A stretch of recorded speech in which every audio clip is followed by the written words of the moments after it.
team in the American League pays a visit to the Pacific Northwest as the Tampa Bay Rays visit the Seattle Mariners. Junior Caminero and the Rays continue to mow down the opposition, coming off a sweep of the Rockies to stretch the lead to 4.5 games in the AL East over the Yankees. In Seattle, though, this 10-game homestand, well, it was supposed to provide momentum in their playoff chase, but they just got shut out twice by the Tigers this week and now sit 3 games back of the Astros in the AL West. You widen out the lens in the American League playoff picture. Right now, the Rangers holding the final playoff spot. They take on the Orioles tonight, only a game back. Minnesota and Cleveland only a half game back. Seattle staring at 5 teams ahead of them with just 7 weeks to go in the regular season. And welcome into the ballpark, everybody. Alex Faust, Ryan Spilborgh's here with you. Tampa Bay continues to fire on all cylinders. Seattle can't seem to get out of their own way. Yeah, they can't get out of their own way. And Seattle's roster, they're getting healthy, but as you're watching this Tampa Bay Rays team, they are nonstop. Their offense is unique. Their pitching staff is great. But for Seattle, this weekend's huge. It's 50 years that they're celebrating the Mariners.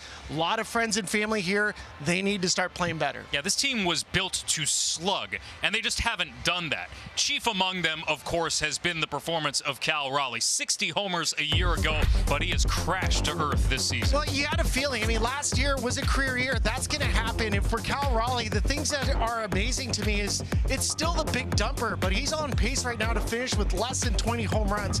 That's insane to me, especially when you consider what he did a year ago. The slugging percentage, it's the largest decrease in baseball. 281 points. And what's strange about it is the bat speed hasn't diminished. He still has great bat speed. The numbers last year, he did damage against lefties, did damage against righties. This year, it's been all upside down, and ever since the WBC, and even with the injury to the oblique, he has not found traction at the plate. Yeah, their top slugger has been mired in a season-long funk. Nobody seems to know why.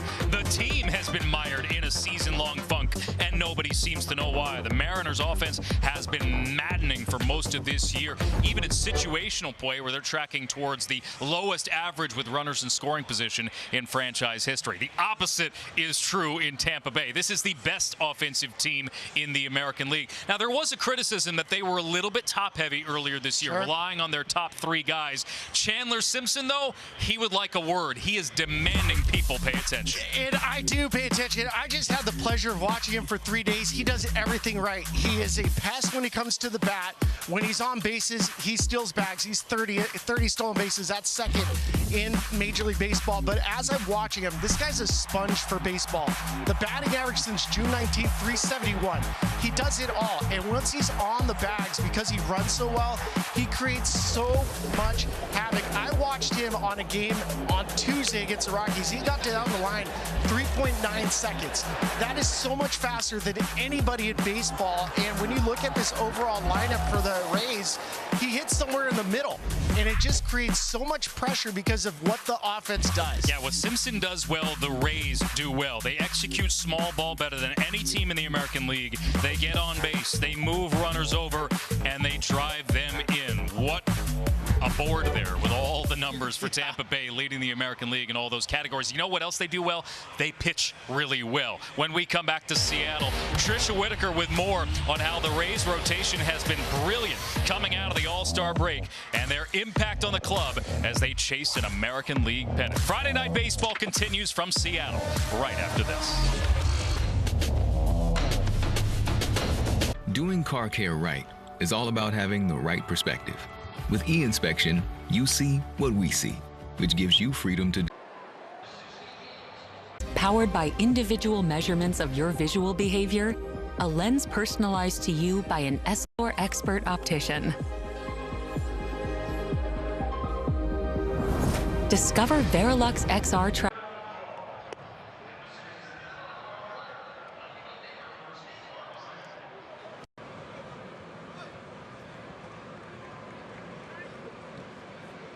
Dominance of that man right there, Drew Rasmussen.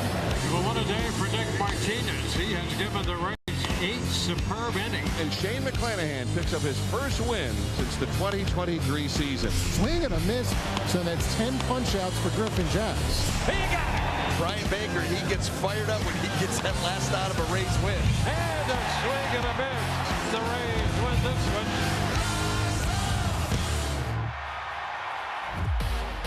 Welcome back to Friday Night Baseball on Apple TV. We've got some beautiful drone coverage for you today, presented by Goodyear from Seattle. We've also got a fantastic game on tap between the Mariners and the Rays. Well, it is August, and it is fair to narrow down the Cy Young candidate conversation. Allow us to enter a dark horse. That would be the Rays ace, Drew Rasmussen. When Willie Adames was traded from the Rays to the Brewers for Drew Rasmussen, the clubhouse was devastated. But in return, they got a man of perhaps just as high of character as Adames and an elite impact on the mound. When you look at what he has done this year, it is impressive. This season, he has the lowest walk rate of his career and the highest strikeout rate. And my goodness, listen to this telling stat. Since his debut in 2021 with the Rays, Ras boasts the second lowest ERA among starting pitchers with at least 500 innings pitched, trailing only Shohei Ohtani. What's even more impressive is that the man has endured not one, not two, but 3 elbow surgeries in his career, and he is still putting together an elite season. Kevin Cash told me before the game, he said one of the biggest differences this year is that Rasmussen has that changeup going. 6 weeks into the season, he added that changeup in, and he added it in with confidence, and it has been wildly effective for Drew Rasmussen. So perhaps he's not just a dark horse. He should certainly be among the top candidates considered for a Cy Young in 2026. Around the corner, we've got much more for you from Seattle. We're going to talk to one of the stars of this game. That would be Julio Rodriguez when we come back with your first look at lineups and first pitch.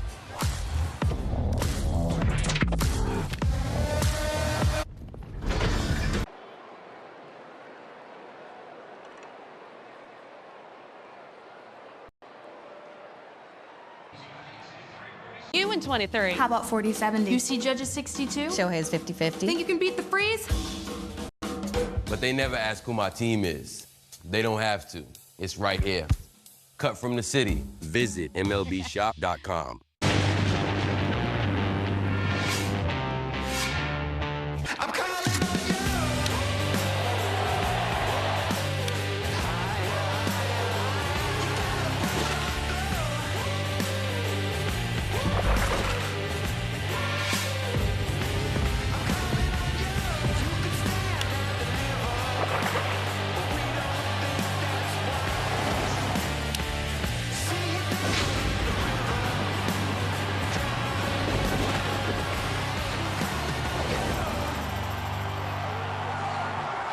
Tonight's aerial coverage in Seattle is brought to you by Goodyear. What a night for baseball. Perfect conditions on a warm evening in the Emerald City. Great crowd on hand. And down to the field, Trisha Whitaker with Julio Rodriguez. All right, Julio Rodriguez, everything is in front of this team. You know where you're standing in the wild card race right now. What's the urgency for the offense to pick it up?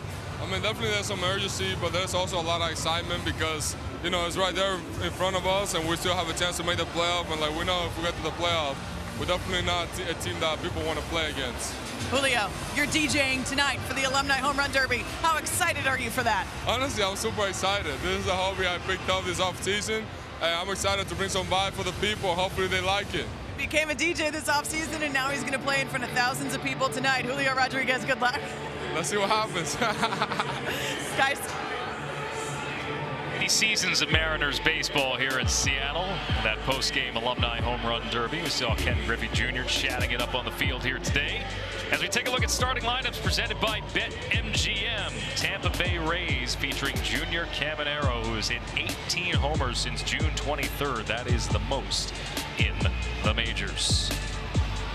Mariners take on a Rays team that has been a machine.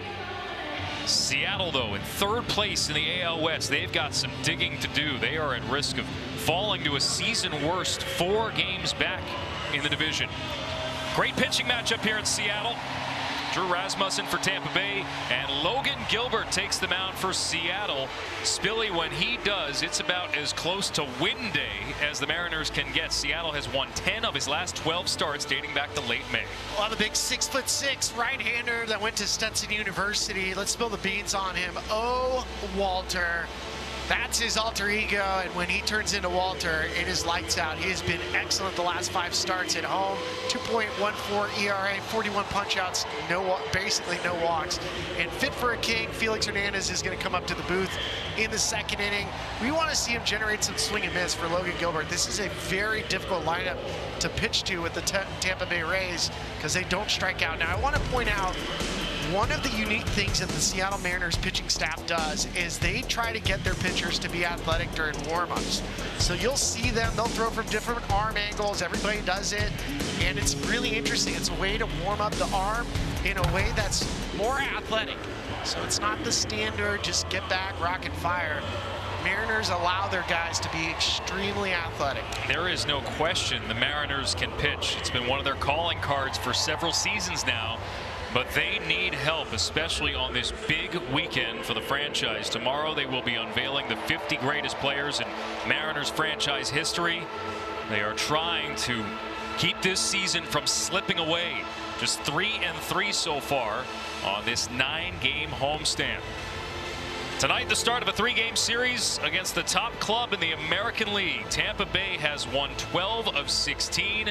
They can stretch the lead to a season-high 5.5 games over the Yankees here tonight. Yandy Diaz to lead things off. Second behind Yordan Alvarez in the American League in batting average, looking for a 3rd career top 10 finish in that category. Former AL batting champion. For a Rays team that leads the AL in average, has the fewest strikeouts, one of the most disciplined lineups in all of baseball. Logan Gilbert ready to go, as is Yandy Diaz. Time to get things underway on a Friday night. And Diaz fires and misses at that 98-mile-an-hour fastball. Well, his fastball, Logan Gilbert's fastball, will always play it because he has excellent extension. He's 6'6", but he gets down the slope, so the fastball will play up.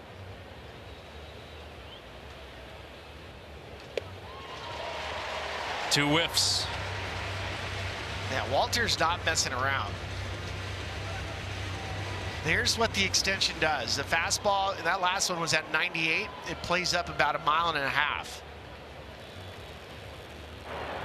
0-2. And Diaz cracks this in the air to right field. Taylor Ward took a step in. Logan! Samantha catch.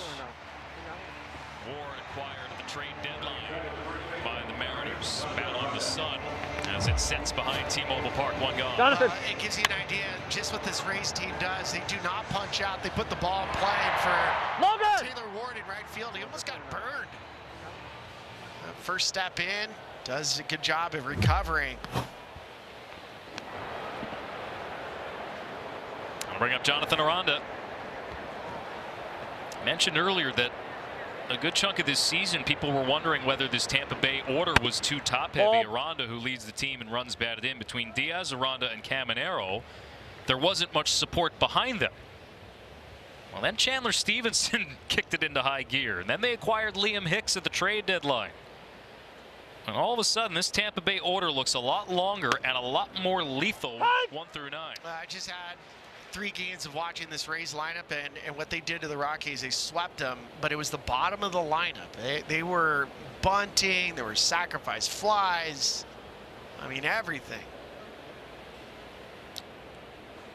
Since June 24th, Spilly, to that point, 7 through 9 hitters, We'll get it together. 10th in average, 11th in OPS in baseball. Yeah, and it's they put so much pressure on the defense, and you're right, this lineup is top heavy, and even with Liam Hicks, there's 4 hitters that can slug, but the bottom of the lineup, don't fall asleep on it. You saw the Seattle defense there. Ball, that's off. As Gilbert misses with the fastball just off the corner. They got Brendan Donovan back this week, Seattle did, and Taylor Ward tested early in this game.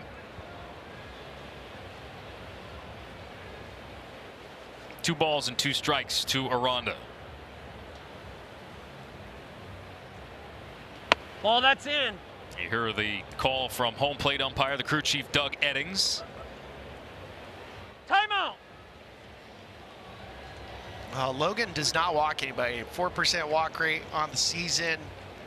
And he has so many different pitches he can throw, and everything he throws for strikes. Payoff pitch. Got him. Staying with the heat. And Aranda is retired as we take a look at the weather report presented by Ricola. You didn't sing with me. Ricola, it's an echo today. Okay. There was a little concern about the wildfire smoke here in the Pacific Northwest. Some bad wildfires out by Spokane and south of here in Oregon, but it's cleared out here from the Seattle area.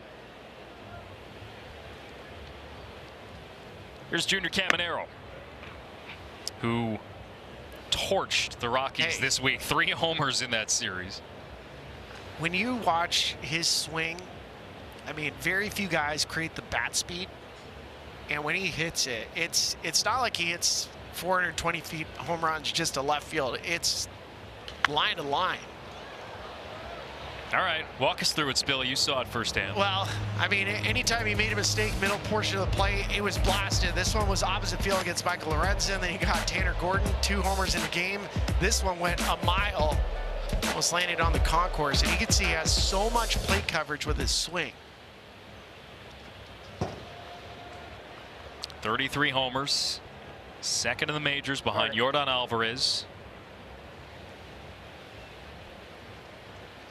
Since June 23rd, nobody in baseball has more homers, extra base hits, total bases, and runs batted in. Certainly in the conversation for MVP. Caminero out in front of the off-speed stuff. 2 balls and 2 strikes. This is what you have to do. You have to mix and match, speed him up, slow him down. Really nice looking slider from Logan Gilbert.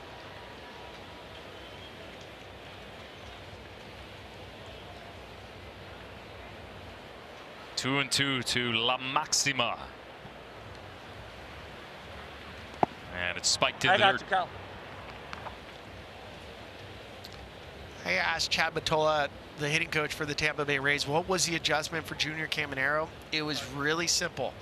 He always has this open stance, but when his front foot was landing, it was landing closer to the line, so he was hitting across his body. Now it lands neutral, and that just allows the hands to fly and everything else to follow. Second straight full count, and that one is close. It's going to be a challenge by Cal Raleigh. The catcher has challenged the ball call. ABS challenge powered by T-Mobile. Cal's been good all year, 60%. Waiting for it to show here on the big board. Oh, you can't get closer than that. No, you can't. It was a ball. Seattle has one more challenge. That is within the margin of error of the system. And Seattle down to 1 challenge. Take a look again. Well received from Cal Raleigh. 99 on the black, painted. Walter wanted it. Doug Eddings, good job. So it puts Caminero aboard, and here is Liam Hicks, acquired at the trade deadline by Tampa Bay. We were talking prior to this game, Spilly. You think this may be the most impactful trade, or one of the most impactful in all of baseball? In all of baseball, because this now provides protection behind Junior Caminero, and Liam Hicks, his swing profile fits perfectly with the Rays. He flies this one to left field. Randy Rosarina on the way in to make the catch, and the inning is over. Rays are retired. Mariners coming to bat.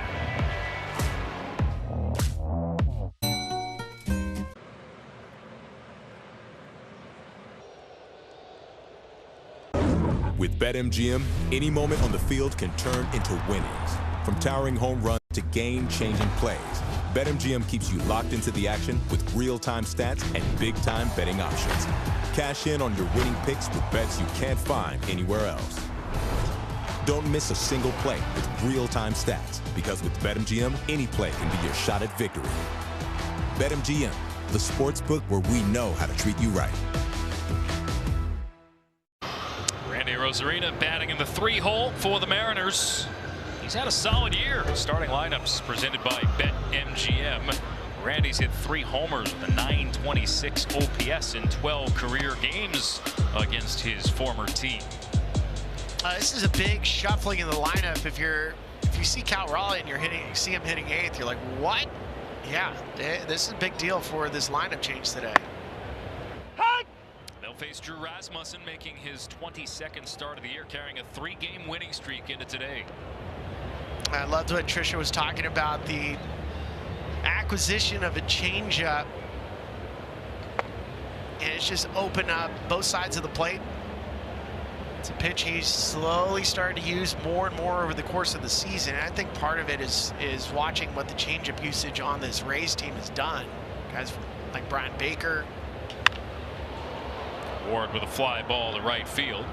Victor Mesa Jr. jogs in to make the catch. Let's spill the beans on Rasmussen. Well, when I'm watching a guy like this and he has a brand new changeup that's a sea change, the changeup cutter combination to lefties has been devastating. And then brewed in Washington, this guy's from about 40 minutes outside of Seattle, grew up a huge Ichiro fan, and he has pitched really well against the Mariners. Yeah, interesting, the pitching matchup. Rasmussen, who grew up just south of Seattle, and Logan Gilbert, who's from the Tampa Bay area, from Winter Park, Florida. So here's Cole Young, who's appeared in every game this season for the Seattle Mariners and has been one of their few offensive bright spots. 23 years of age in his 2nd major league season. He's put in the leadoff spot in late July. Been one of their best hitters since then. And had a 9-game on-base streak snapped on Wednesday, but perhaps their most consistent hitter all year. Yeah, I mean, he's been exciting to watch. I mean, Cole Emerson's the one that got a lot of publicity with the contract, but Cole Young has been excellent. And this lineup, as I'm looking at it, they're just trying to build at-bats. You know, when you're thinking about this Mariners team, especially the chase rate since June, slugging percentage down. This was a team that's built on home runs and walks. Up the middle, snagged by Taylor Walls. A wide throw at first. Walls did well to flag down that hard-hit ball.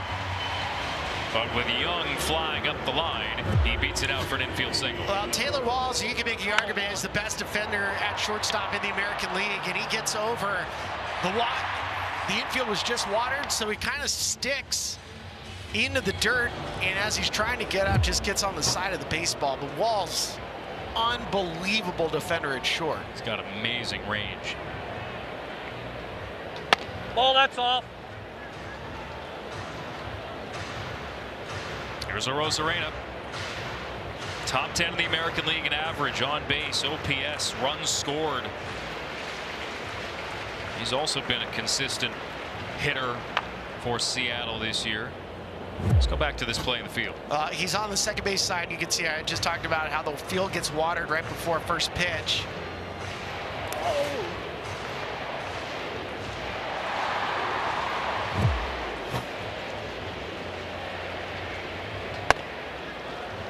Fastball upstairs. Taylor Walls wearing a mic for us here tonight. We'll check in with him, hear what he does over the course of the night.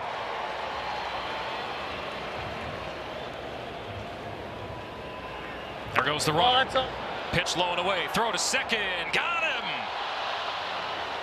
Liam Hicks throws out Cole Young.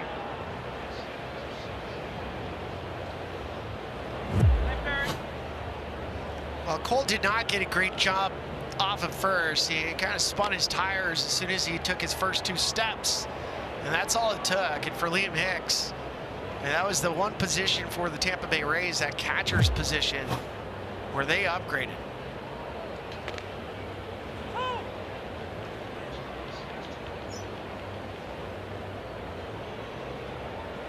So base is empty now for Rosarena. And he smacks this right to the glove of Aranda. A line out for a Rosarena. Just like that, the Mariners are retired. Hey, buddy, what are you... To you by Meineke, doing car care right. Alex Faust, Ryan Spilborg, Trisha Whitaker here with you in Seattle. What a night for baseball in the Pacific Northwest. Soto, south of downtown.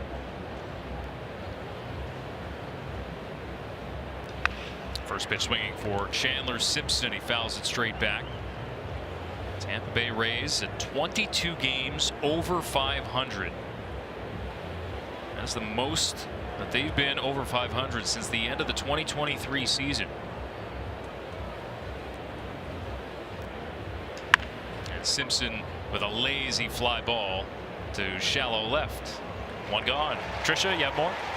Yeah, guys, Chandler Simpson has been phenomenal for the Rays this season. Kevin Cash told me before the game he is one of the most motivated and determined players he's ever met. He said he's all about baseball and getting better. And when I asked Chandler about that pregame, he looked at me, he goes, yeah, that's from my parents. I said, okay, what do you mean? He said, both my parents were educators. He said, I had no choice but to be disciplined growing up. His mom was a principal, his dad was a superintendent, and he said, I had no choice but to get my work done, work hard, and stay motivated. I said, what would have happened if you didn't in that household? He said, I don't want to find out, and I never did, guys. Yeah, he didn't want to get detention. I mean, you can't say my dog ate the homework because mom and dad will be like, that's not true, we were there. Yeah, we don't have a dog.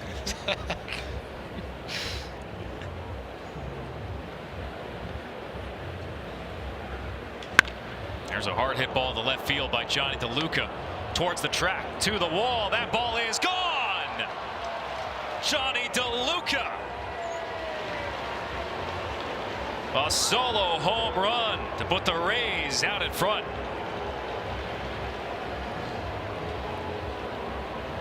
Well, for DeLuca, just jumping on his horse, gets a fastball and spins it around at 103. That's what the Rays do. 8th home run of the season. They don't overwhelm you. This is not a team that hits a ton of homers, but they get offense from everybody in the lineup. There's that fastball right down Broadway, and he knew it when he clipped it. To your point, Spilly, when Tampa Bay does get slugged, when they out-homer their opponent, they are 32-1 this year. Johnny DeLuca only his 8th homer of the season and now 71 games.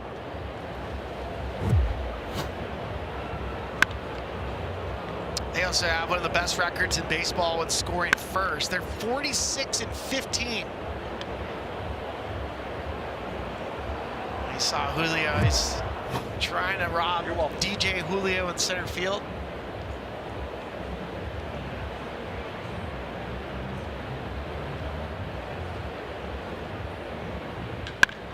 Victor Mesa Jr. gets a hold of one. Same part of the park. This will stay in, though, as J-Rod camps underneath it. Taylor Walls with a reaction in the Tampa Bay dugout. Go ball. Yeah!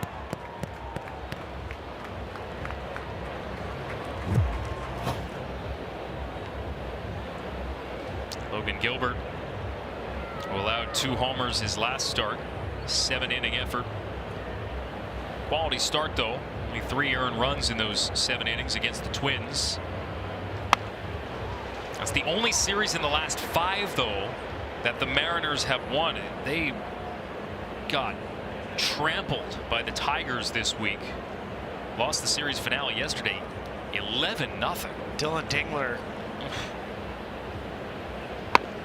He went off. You mentioned this is supposed to be a really big homestand. They got the 50th season celebration tomorrow. So many alumni in attendance all weekend. And trying to climb back in this playoff chase. And all things considered, right, Seattle is only a game and a half back in the wild card. Given when their American League is, all you need is a hot streak. Well, and that's what they're waiting for. I mean, Jerry Dipoto, Justin Hollander, who spent a little time with, they're waiting for that hot streak. And their roster, the Mariners roster, is a postseason team. That's what's head-scratching about this. 4 games under 500 for a team that, when you look at it on paper, you're like, okay, that should be a playoff team. But perhaps the biggest complaint is the one that seems to be happening over and over again. It's about their offense. Yeah, their offense is just not consistent. Strike 3 on the corner from Gilbert. Painting it at 97, but Johnny DeLuca with a bomb.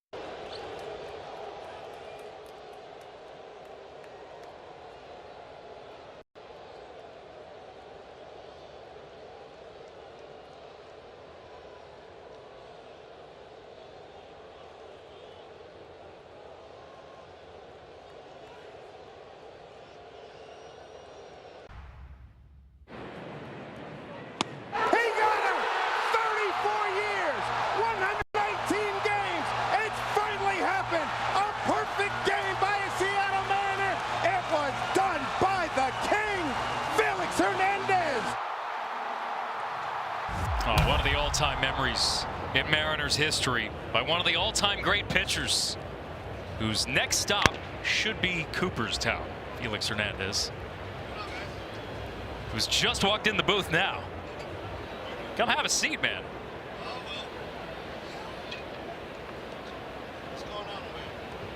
Well, this has been a fun night so far.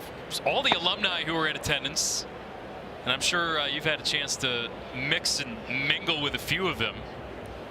Sorry. It's good to see you, King. Thank you, sir.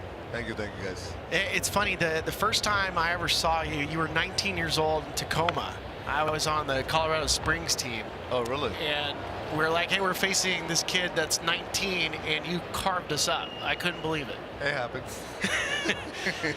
What does this weekend mean for you? It means a lot, man. I see my old guys over here. I see my teammates, my ex-teammates, and it's a fun weekend.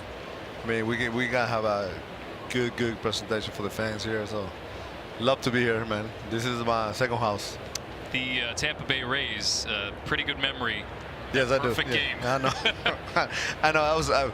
Wow, that's a coincidence. How Tampa Bay in the 50 years of Seattle Mariners, and you throw a perfect game against these guys. What do you remember from that day? Everything. Sometimes people say it's a blur, but you remember every moment. I do remember every moment. Yes, probably every pitch. Wow. Yeah.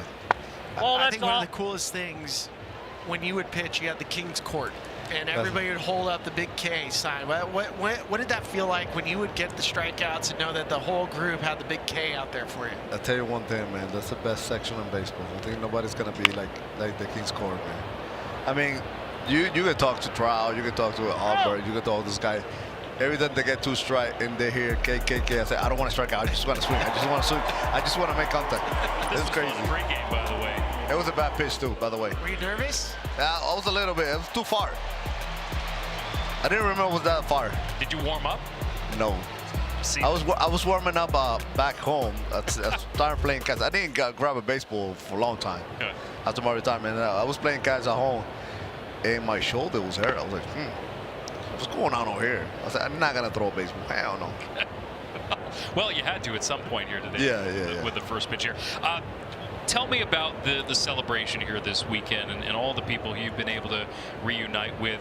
This is a special city. This is a special sports city, and your relationship with the fans here.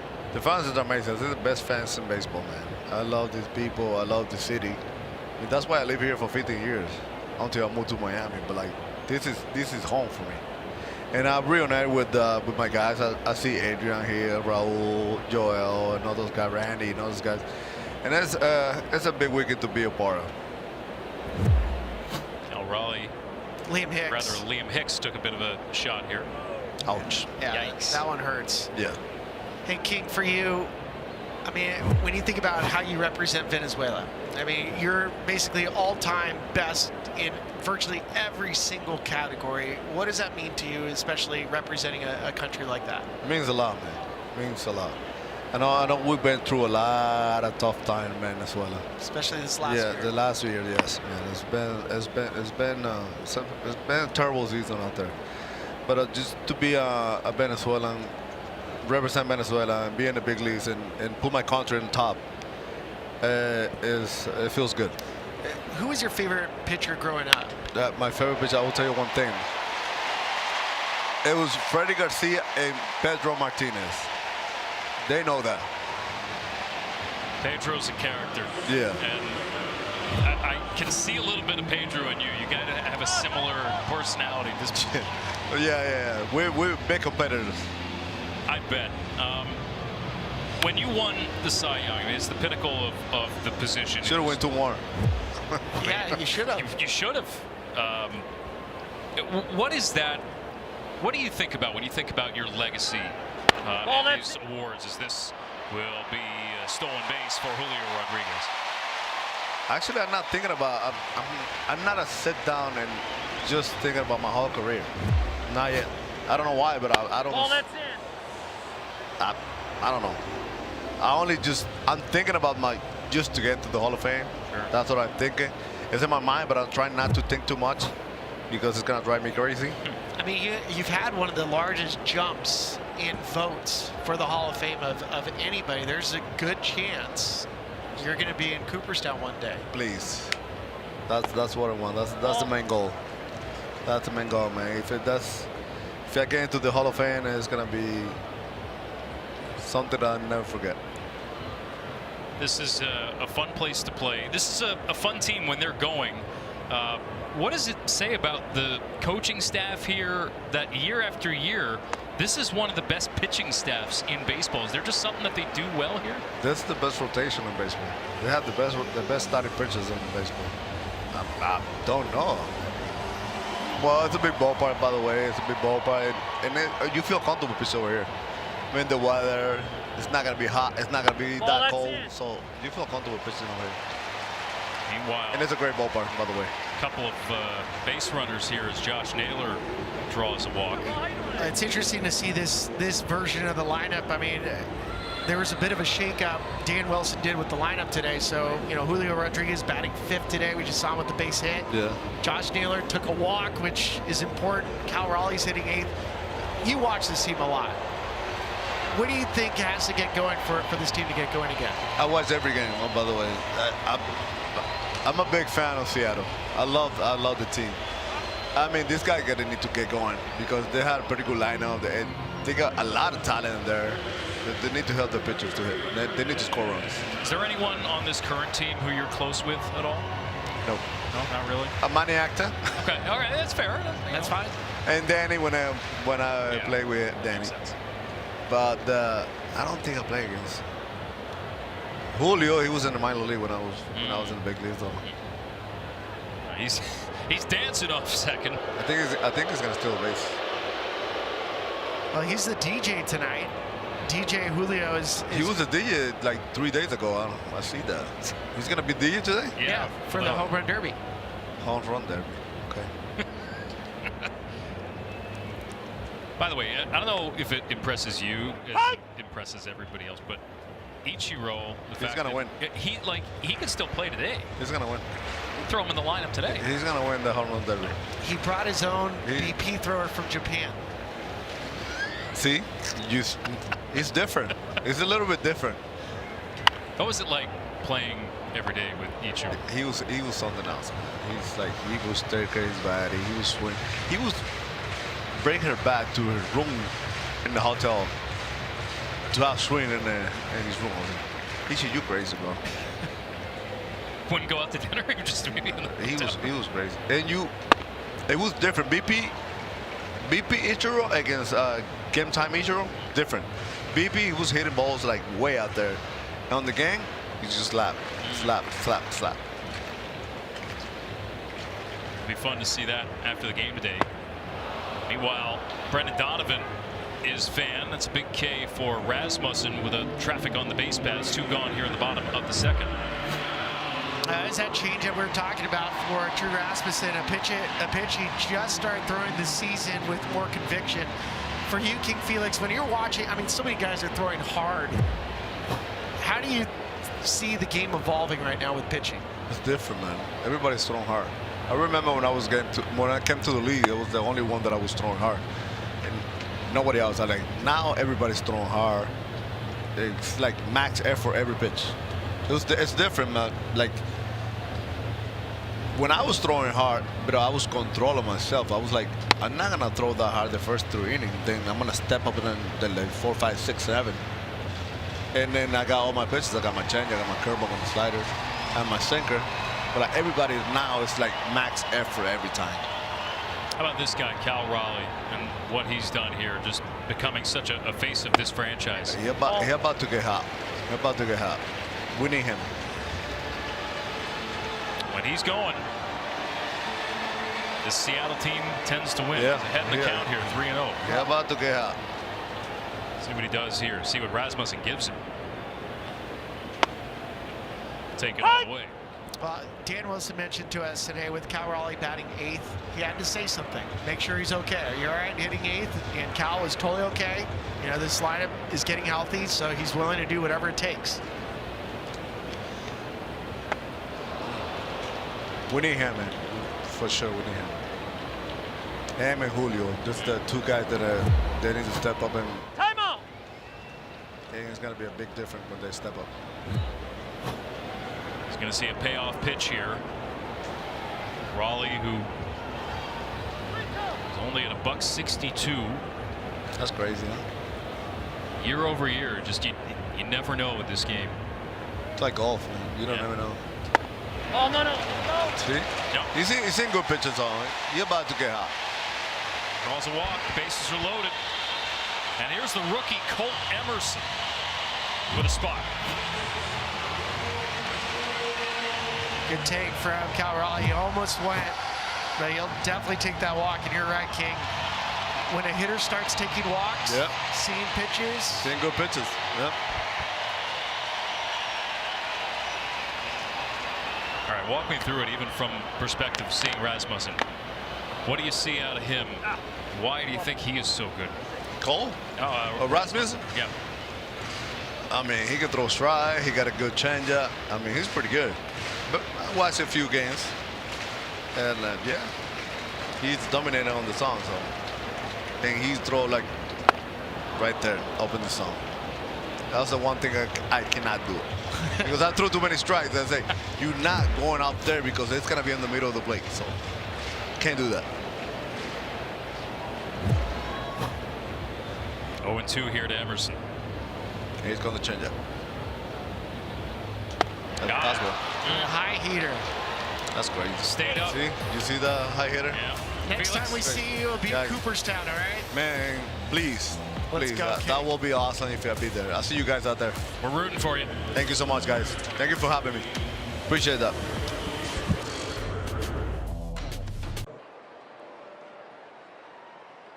Baseball on Apple TV. Well, one of the things the Rays are best known for is developing pitchers and reviving their careers. So if there's an organization or a pitching coach that can help Freddie Peralta get back to his elite self, it's Kyle Snyder and the Rays. Yes, you're looking at it. His debut as a Ray was not one that anyone wanted to see, Peralta included.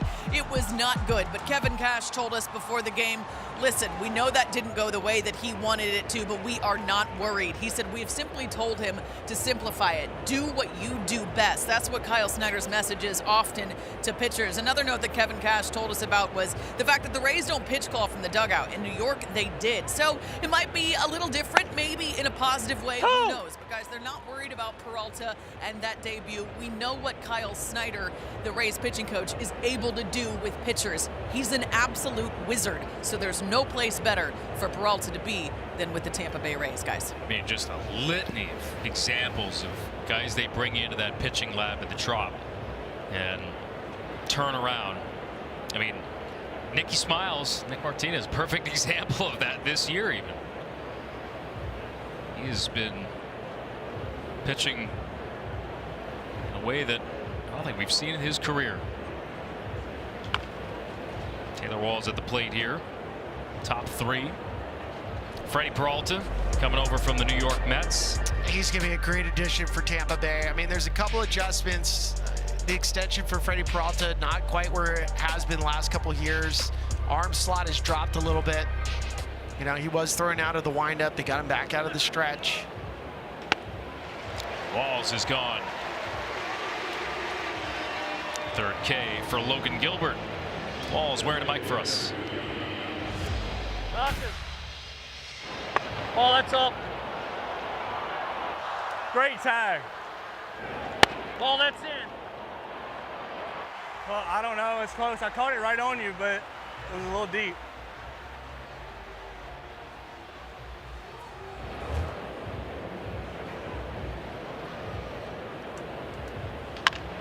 Yandy Diaz now as the lineup turns over.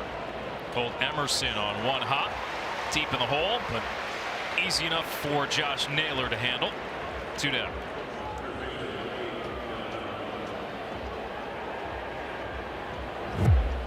Now check out what Colt Emerson does. So he knows he can't quite put the arm strength on this once you plant your back foot, so he uses the turf, bounces it over.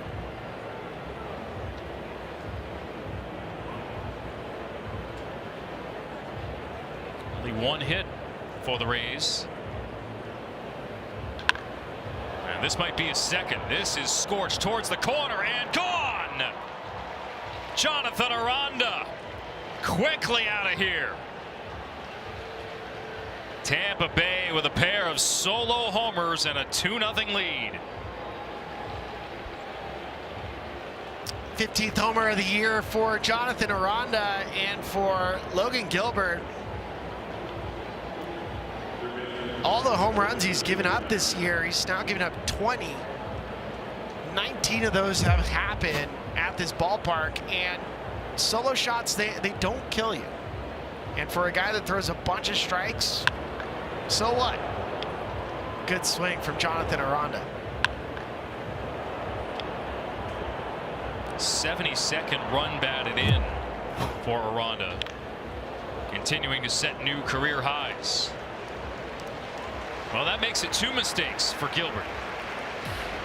Otherwise, things are moving along, but it's 2-0 Tampa Bay. Tonight's odds courtesy of BetMGM. Odds to win American League Manager of the Year. Kevin Cash with the 3rd best odds right now. You can't argue with what's going on in Boston. Just an absolutely incredible story. How about Will Venable and the Chicago White Sox? That's another. Yeah, a great story with Will Venable and Chad Tracy. I mean, that would be a shock. I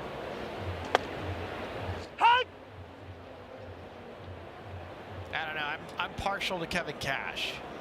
I mean, you got the longest tenured manager in the American League. He's also less than 40 wins away from 1,000. He's not even 48. He's 48. And I just watched him in an extra inning game on Tuesday night. He went straight poker player on the Rockies. Broken bat roller, right side. Richie Palacios with solid range to record the out a couple moments ago.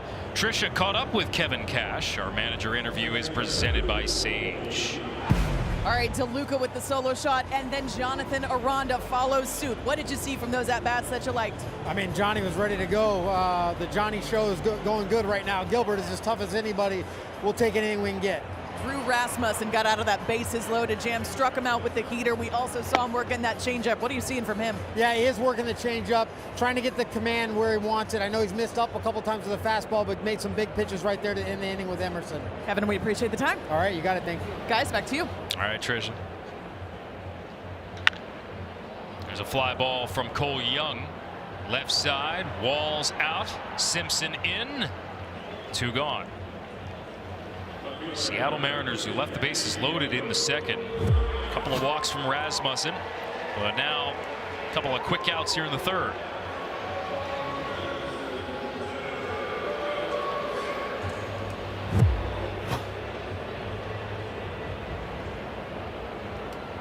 I'll bring up a Rosarena.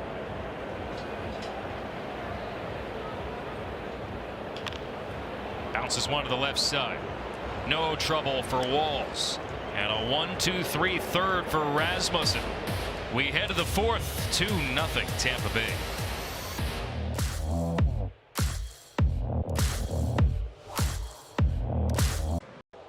Has made some changes, trying to spark something with their offense. Last couple years, searching for anything to get them going. And last year, seemed to work out. They had one of the better lineups in baseball, especially over the second half of the year. Seemed to be figuring it out offensively, but for whatever reason, they have regressed this year. Dan Wilson's club shut out 11 times this season. That is the most in baseball. I mean, you start looking at from June on, their chase percentage, third highest. And then you have the slug percentage at the bottom. I mean, that's a really bad combo, chase and no slug. Ball.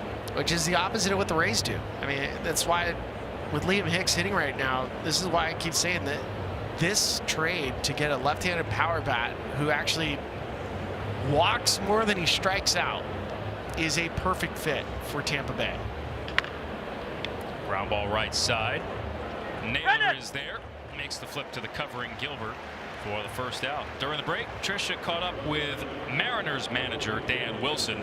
Our manager interview presented by Sage. All right, I want to talk about Logan Gilbert real quick. Of course, those solo shots early in the game. What are you seeing from Logan on the mound? Yeah, just a couple of, solo shots like you mentioned, able to get to a couple pitches. Looked like the one to round it down and in, but, doing what he does. He attacks his zone. He uses his, his secondaries, and he's got a good fastball tonight. We had Hernandez in the booth, and he was talking about Cal Raleigh taking that walk, and he said when a hitter takes a walk like that, you know he's close to feeling it again. Did you see that? Yeah, no doubt. I mean, I think we've talked about it over the last 10 days, 2 weeks, as at bats have gotten really good, and another one there to draw that walk, and a lot of traffic in that inning, just weren't able to convert. Appreciate the time. Thank you. Guys, back to you. All right, Tricia. Converting with runners in scoring position. Perhaps the biggest issue of them all for the Mariners. Quickly 0-2 here to Chandler Simpson. Timeout.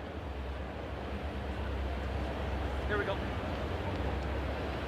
This Mariners team we showed you on that list of all the coaching changes includes this year where they shook up their hitting coach position again. Brought in Ed Paparella from their minor league system. Well, historically, Seattle's never been a great place to hit unless you're in the Kingdom.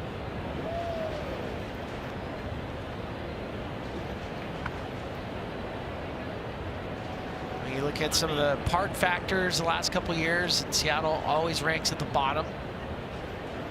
They've tried to figure it out. Is it the batter's eye? If you see the batter's eye in Seattle, it's crooked.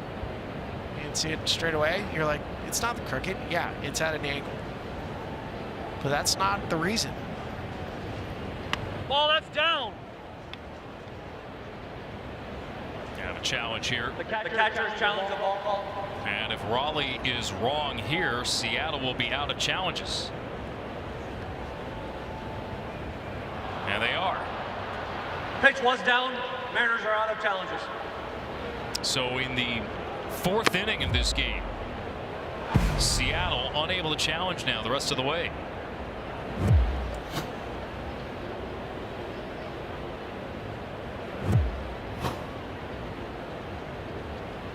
Payoff pitch, and Simpson with a fly ball to left. Rosarena is there. You always want to keep a challenge in your back pocket. Now it's regular baseball for the Mariners, and you might hear the dugout start to bark. That's one of the nice changes with the ABS is you don't hear teams yell at umpires so much because the umpires just basically tell the dugout, we'll challenge it.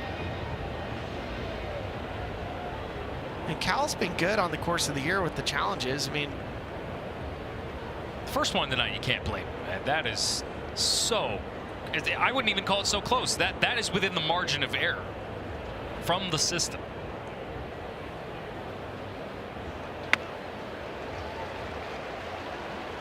But now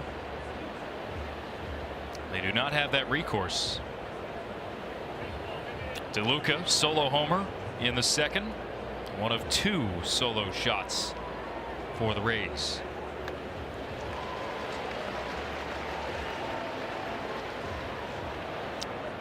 Seattle team, just the vibes have been flat for a while now.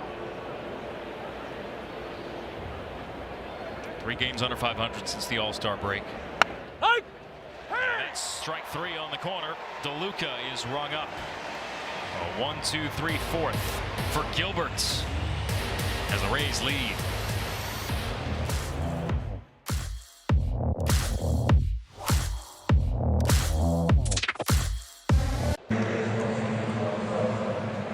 With Kimi Antonelli leading the Drivers' Championship and Lewis Hamilton close behind. You can watch every Grand Prix live with your Apple TV subscription, the new U.S. home of Formula One. Alex Faust, Ryan Spilborg, Trisha Whitaker here with you on a gorgeous night in Seattle. 2-0 Tampa Bay. Just looking at some of the other teams that are hovering around in the wild card chase. Cleveland beat the White Sox tonight.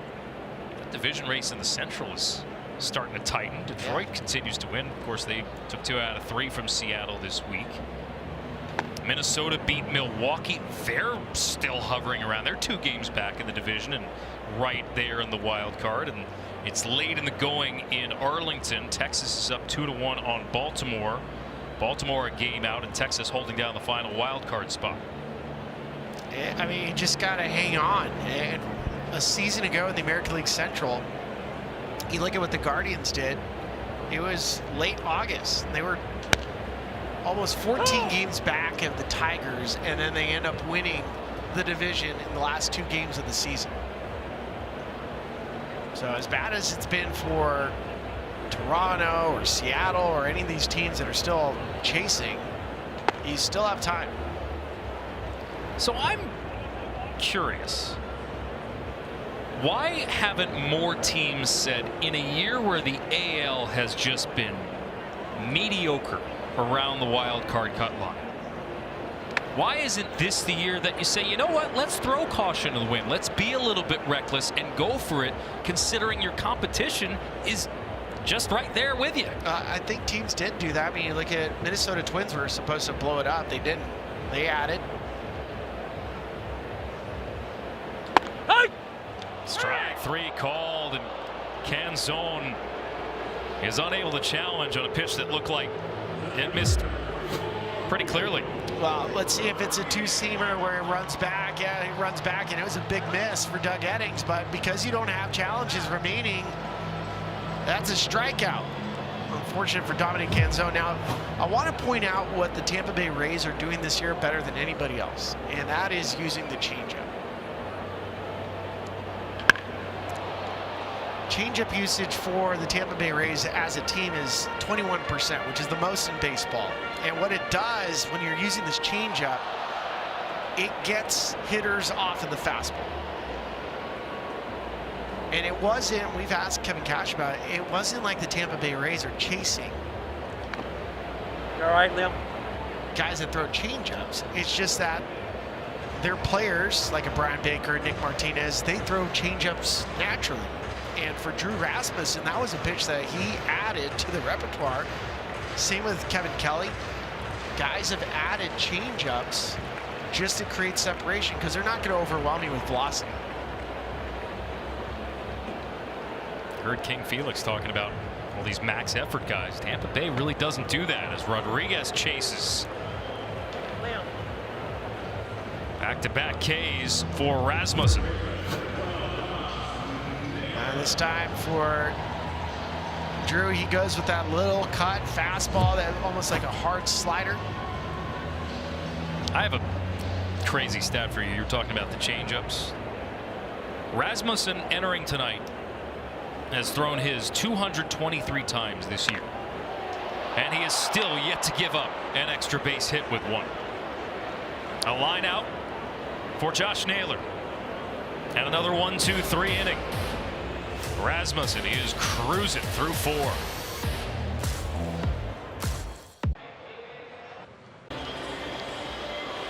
Let's take a look at pitching decisions presented by Sage. It is a Tampa Bay Rays offense. They don't hit a ton of home runs, but so far tonight, they have 2 solo shots. Johnny DeLuca, second pitch of the at-bat, and then Jonathan Aranda, first pitch of his at-bat with the slider down and in, and that's all the offense.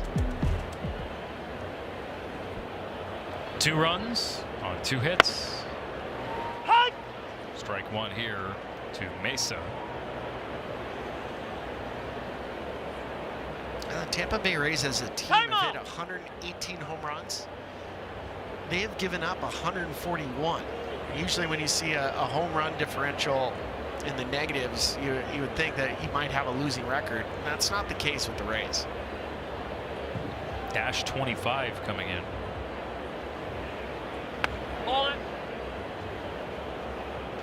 But as we've detailed, this is a team that has a high contact rate, has more infield hits, including bunts, than anybody else. Lowest strikeout rate in baseball. Look at a guy like Mesa, who had a couple of extra base hits this week, as this one will drop inside the line in the left field corner. 2 triples Wednesday against Colorado, and now has a leadoff double here in the 5th in Seattle. This is Mesa's 3rd double of the season, and you'll see it. He places it perfectly. Little off-speed pitch. He goes with it, and it ends up hugging the line. Randy Rosarena giving chase by about 2 feet. Now you get to watch the Rays manufacture. This is what they do. They will bunt right here. Corners in. Palacios squares and pushes it foul. Yeah, they will bunt. I mean, Palacio will get this one down. Taylor Walls might do some sort of bunt or try to get the ball in the air. This is where the Rays are excellent. They manufacture runs as well as anybody. 33 sack bunts, most of the majors. Throw to second, not in time, with Mesa leading. I love this so much from Cal Raleigh. It's just high baseball awareness, because anytime you see a bunt, especially if you're the runner at second base, you're almost jumping off the bag.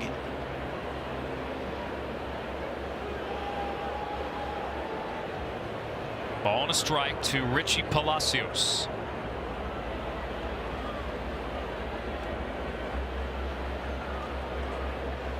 Mesa, the rookie right fielder, at second, and this is a perfect bunt laid down by Palacios to move the runner over.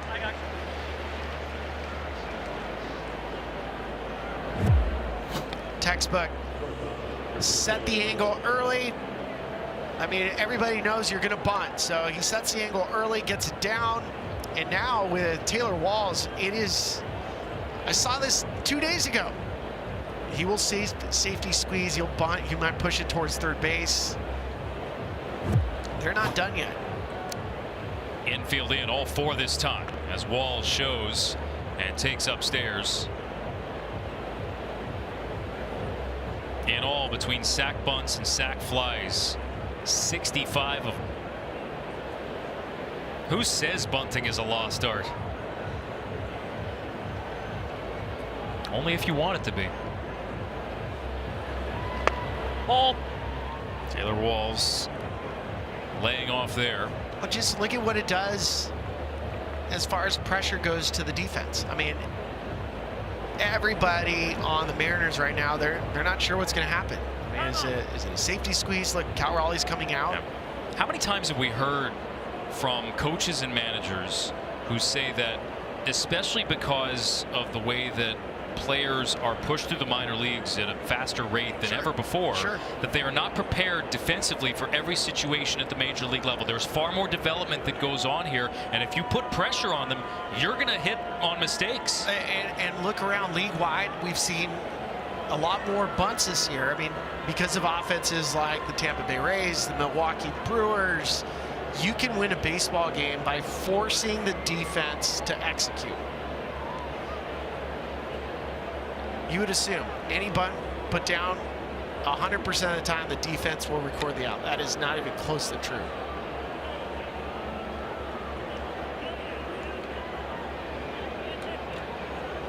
Tampa Bay trying to manufacture a third run here. As Walls stays in there, takes low and in. Yandy Diaz on deck, leadoff man.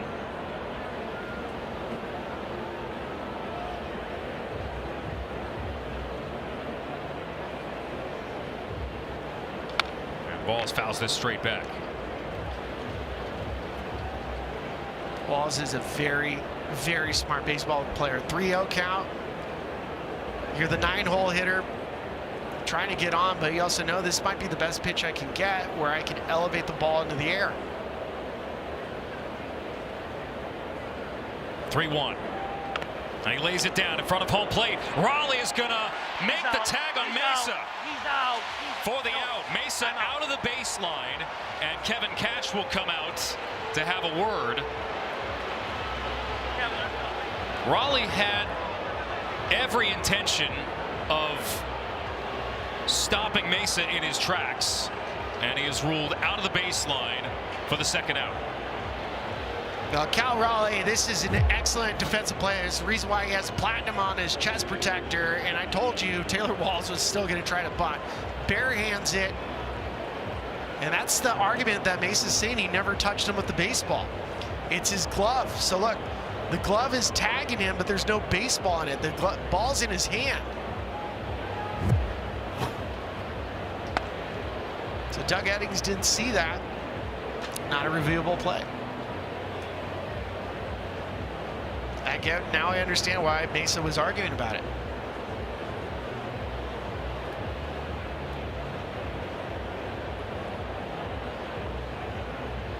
So here's Diaz.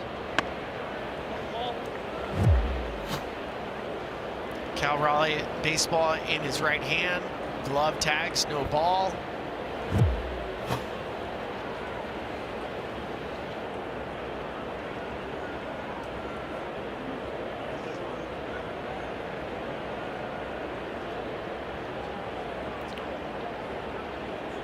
Walls reaching on the fielder's choice.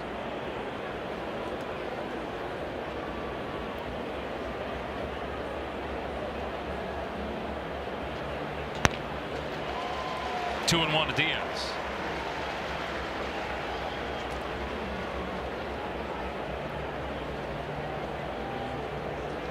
Potentially a pivot point in this game with Tampa Bay threatening.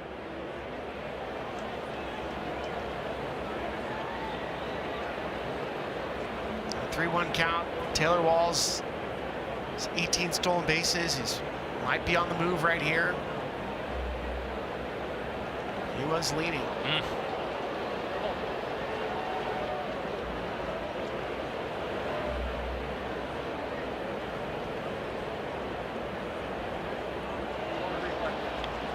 He might challenge here. They're going to. The Mariners are challenging the safe call at first base. Replay review powered by Zoom. Hey, bro, are you still there? We got a safe call. Interesting. The Mariners are challenging. Naylor's off the bag, so he has space. And then he goes for the back leg, which might have beat the hand of Taylor Walls. Is there conclusive video evidence that he got the glove on the leg? There's plenty of reasonable doubt. Looks like it. But you can't tell where the thumb is from Walls there. Look at the Mariners. Mariners are starting to walk off the field. Doug Eddings with the earpiece in as they take a look in New York.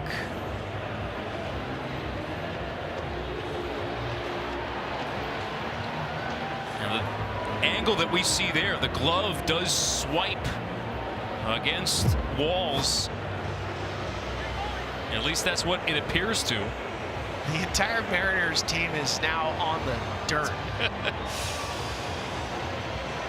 They saw it on the big screen. The call's overturned. The runner's out. Yellow will change his name. Couple of interesting base running plays and calls. And Tampa Bay is unable to score.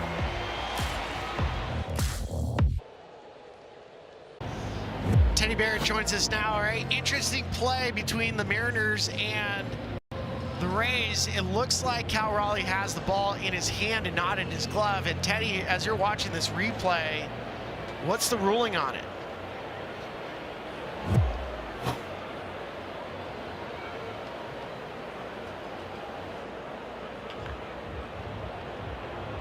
On one hop to first, and Brandon Donovan is retired.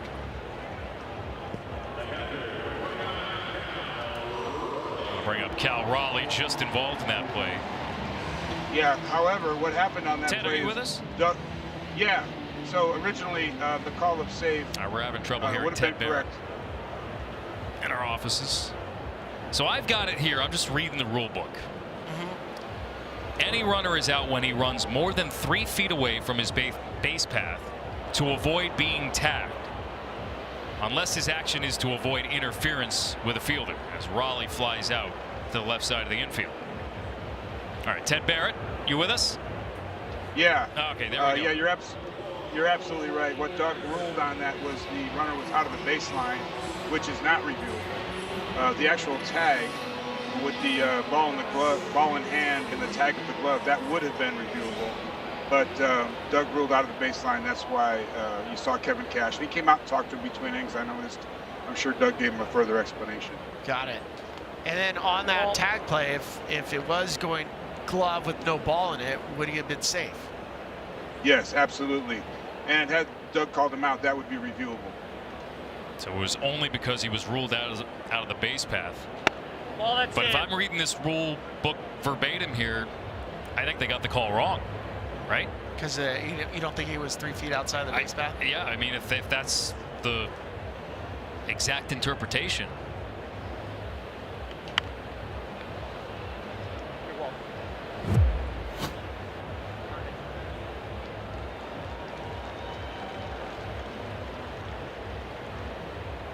Pretty definitive from Doug Eddings, saying out of the base path.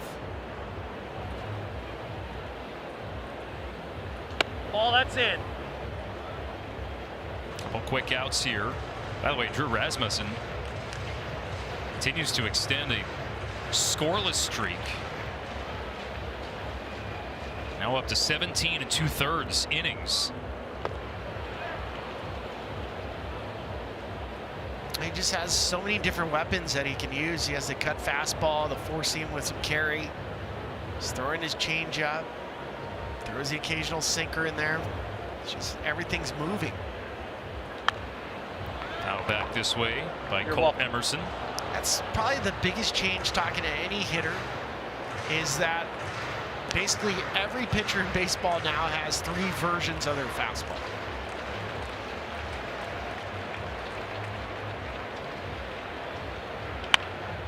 Off the hands, a pop-up from Emerson, foul ground, Hicks, mask off, and it'll reach the seats.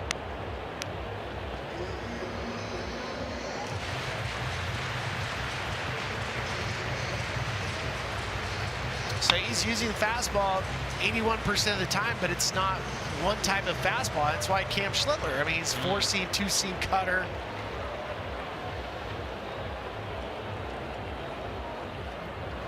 Just 2 earned runs his last 22 innings. And Emerson is fanned to end the 5th. What a night for Drew Rasmussen.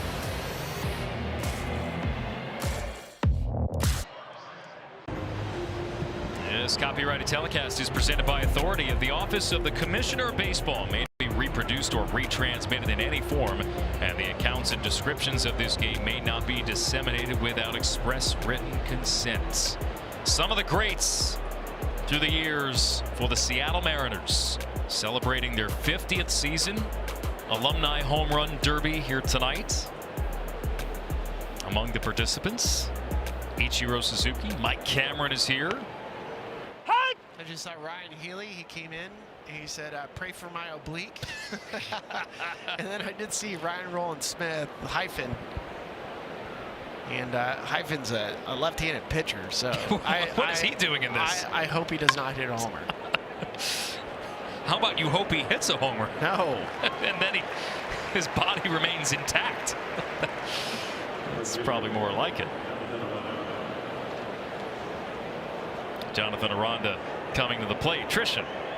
Yeah, guys, Aranda has been so good for the Rays this season. He's got a 308 average since the start of May. But here's a fun fact about Aranda and how he became a Ray. Rays scouts actually traveled to Mexico in 2015 trying to sign Randy Arozarena, who had defected from Cuba. They weren't able to sign Arozarena at the time, but they were able to sign Aranda for $130,000, and now Aranda has become one of their best hitters. I love that story, guys. Yeah, it's amazing how often you hear that, where a scout is going to see one player and then finds another. And what a gem Aranda has been for Tampa Bay. Fly ball, left field. Arozarena in front of the seats makes the catch.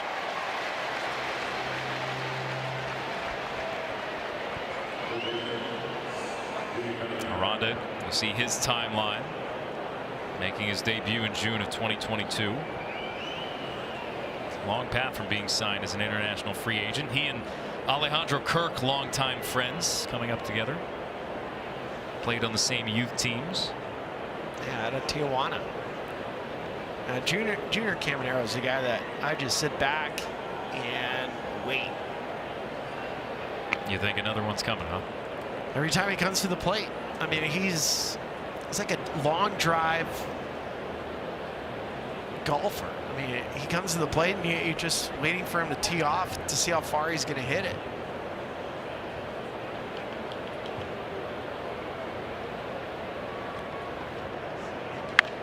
Off the hands, and this will land in foul ground. I want to show you what Caminero does so well. So he has a leg kick. Notice how his hands and the legs stretch. He gets this huge stretch, which creates all that bat speed. He uses ground force. And then notice that front foot. It's landing neutral, which allows his entire body to put everything into his bat.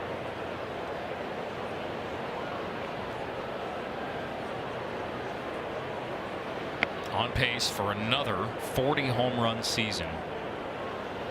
Tampa Bay has never had a player win AL MVP. They haven't even had a guy finish top 5, and Yordan Alvarez is the front runner, might win a triple crown. Yes. But this guy, if Yordan for whatever reason falters, will have something to say about that. No player has more homers over the last calendar year. 45 last season, 33 this year, second only behind Alvarez. And Caminero will take his base.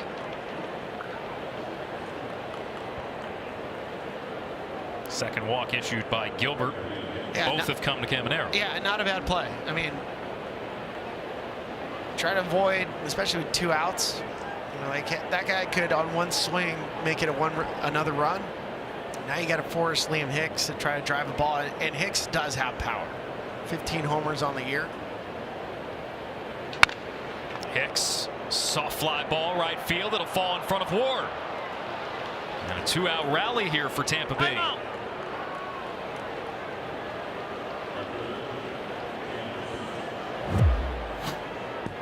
It's a little change up off the end of the bat. And for Liam Hicks, it just puts it in right in front of Ward in right field. And now it brings up Chandler Simpson, who is not your prototypical 5-hole hitter. A speed guy with no slug as your 5-hole hitter. It's so counterintuitive, but the reason why I love it, it's contact. Contact with 2 outs is such an important trait to have. 2 flyouts for Simpson. Oh, that's all. Brandon Donovan playing a couple steps in on the grass at third. Chandler Simpson has yet to hit a homer in his major league career. 397 at bats, 429 plate appearances. Ball. And I doubt he's up there to try. No. Now his swing is completely different in comparison to Junior Caminero. Caminero is stretching to hit the ball as hard as he can.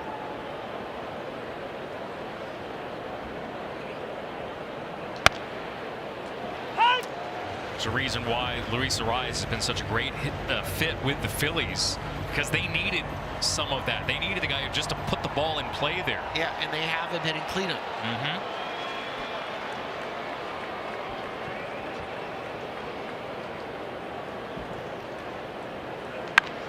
Simpson flies one to left. Arozarena is there. The Rays strand 2. Logan Gilbert keeping the Mariners within touching distance.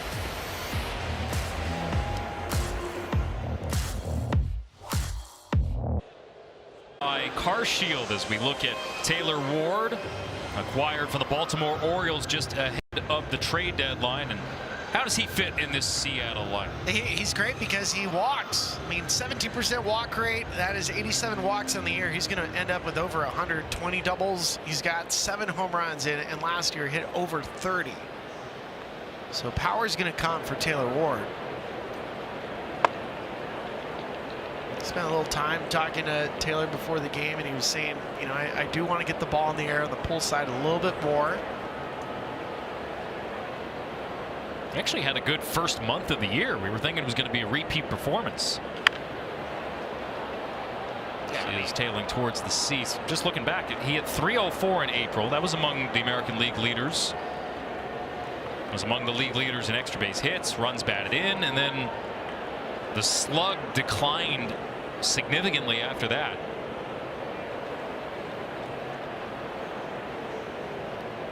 Their right fielders in Seattle had a cumulative 285 on base. Taylor Ward has a 380. And as mentioned, leads the American League in walks entering today. Well, and that's, I mean, you look at how this team is constructed from an offensive profile, they should be slugging. They're 28th in baseball in slugging percentage. A season ago, this team would walk and they'd hit bombs. That's what they did.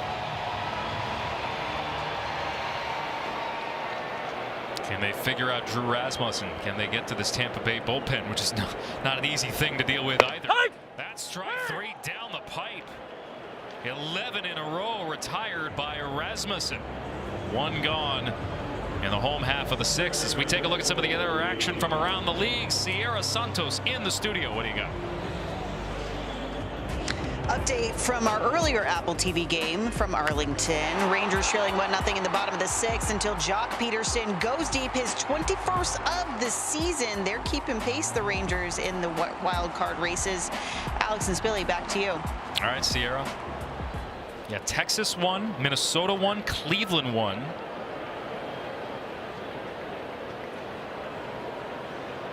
Tigers are in San Francisco.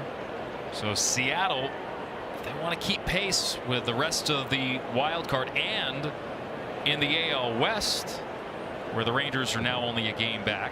Astros are in San Diego tonight. And it's go time for this Mariners team. We talked about it earlier. It's not exactly like they have an easy road to do it, but they have to find a way. Starting today, Seattle plays 6 straight series against teams that are in a playoff spot. I asked Dan Wilson if it's time to start growing out the mustache. Another one for Rasmussen. 3 straight strikeouts. Back-to-back Ks looking. Another two-seamer that just runs back. That's filthy. 95 miles an hour. I mean, that just freezes every left-hander. Little hip shot fastball. Tricia? Yeah, guys, we talked about it at the beginning of the show. Drew Rasmussen is kind of a dark horse in that Cy Young candidacy. And we spoke with Kevin Cash before the game. He said the biggest difference here is workload constraints from last year. There's no constraints this year, guys. Yeah, last year, Tricia, to your point, as Liam Hicks is unsuccessful on the ABS challenge powered by T-Mobile. Tampa Bay down to 1 challenge. Last year, finally, Rasmussen was healthy over a full year coming off his 3rd elbow surgery, but they wanted to manage his workload. Oh, that's off. They limited him to about 5 innings per game. He never worked more than 6. He only faced more than 22 batters in a game twice.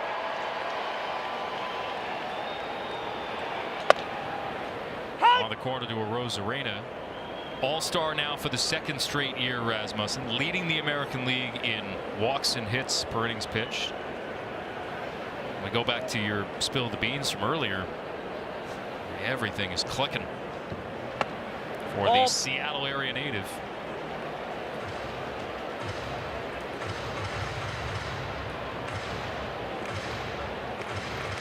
Final year of his deal with the Rays.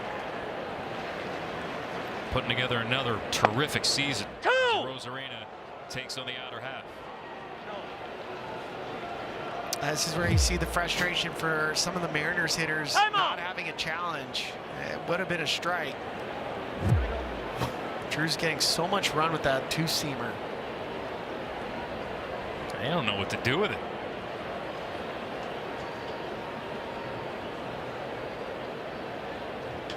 Rosarena sticks the bat head out there, flies it to right. Mesa turned around, but he makes the catch.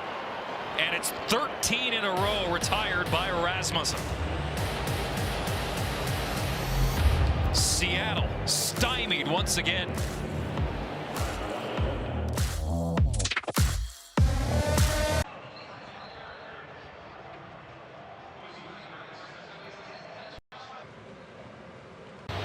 Let's take a look at tonight's Adobe standout score. We go back to the second inning. Johnny DeLuca, a solo homer to left center. That's the thing with this Rays. I mean, they're going to jump on Logan Gilbert. He's such a strike thrower. But only 2 solo shots. Rays threatened in the 5th. Controversial play on the rundown, and Victor Mesa ruled out of the base path. Then a pickoff confirmed or overturned on a video review to become an out, erasing Taylor Walls and ending that inning. In the 6th, 2 on and 2 out. Simpson flied out. Logan Gilbert doing just enough to keep his team in it. But this is a microcosm of what Seattle's had to deal with all season, and especially lately. Blanked twice this week by the Tigers, and once again unable to muster any offense. Just 2 hits. And only 58 pitches for Drew Rasmussen. I mean, that's not grinding your bats down.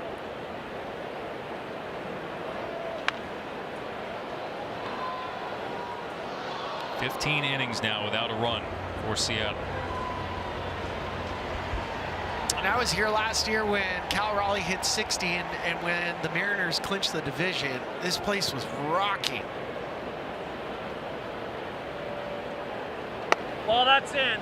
Follow them throughout the entire postseason run. I mean, this fan base is just waiting for them to get going. They'll put the shoes on their head. You just watch the fan shave his head. Jay Buhner, one of the coolest dudes ever.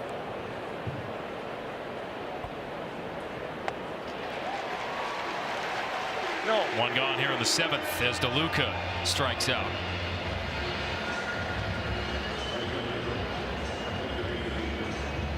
Well, Logan's doing his thing.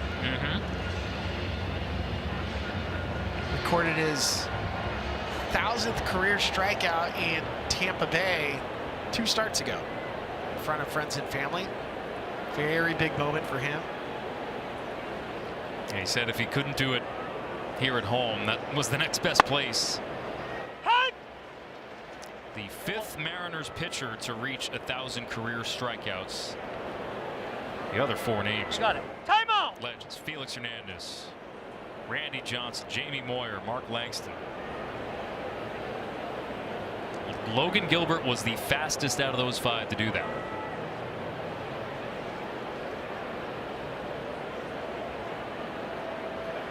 So many of those games caught by Cal Raleigh as well. Their 115th start together as a battery. That's the 3rd most in franchise history for any battery. Quickly 0-2 to Mesa. Yeah, he did, yeah. He goes around. Oh, that's on me. Mesa with a couple of words. Still unhappy with the tag play, maybe. No, he's just mad because you never want the home plate umpire. That's a nasty split finger from Logan Gilbert. You never want the home plate umpire to call the check swing. You want the third base umpire or first base umpire to do it. And he did go around. But you just want to take that part out of a home plate umpire's hands. That's all. 6 strikeouts now for Gilbert. He's one away from equaling Rasmussen. We told you at the beginning this was going to be a great pitching matchup, and it's lived up to it.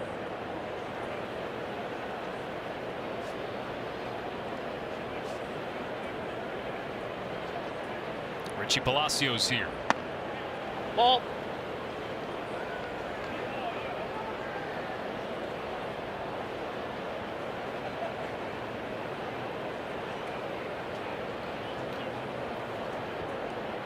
Mariners will have 4, 5, and 6 due up in the bottom of the 7th. 3-0 to Palacios. Seattle has lost 4 of their last 5 series. Lost the opening game in 7 of their last 9 series. Saw earlier that the Rangers beat the Orioles. Houston's ahead on San Diego. Every game becomes more and more must win as Gilbert issues a 2-out walk to Palacios. Most teams most players don't start looking at the scoreboard and standings until you get closer to September. So, and the Mariners know that there's no reason to look at the scoreboard. You got to just start playing your brand of baseball.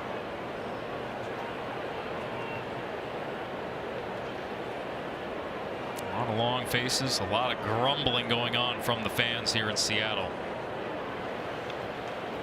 I'll tell you, last year I ranked the Cal Raleigh 2-home run game where he got to 60. They clinched the division as one of the best experiences I've ever been a part of, at least watched. And watching the postseason run, seeing the back and forth between Seattle and Toronto. I mean, that was one of the best American League Championship Series in recent memory. There were tears on both sides from both players, from the Mariners and the Blue Jays. This team has had 5 straight 85-plus win seasons. First division title last year in a quarter century. Game 7 of the ALCS last year, the closest they've been to a pennant in franchise history. They have come so close. And this is the second most successful stretch in franchise history. And it looked like they were going to turn things around earlier this year. Had an 8-game winning streak from late May into early June. Seemed to be a turning point. They led the division by 3 games in early June.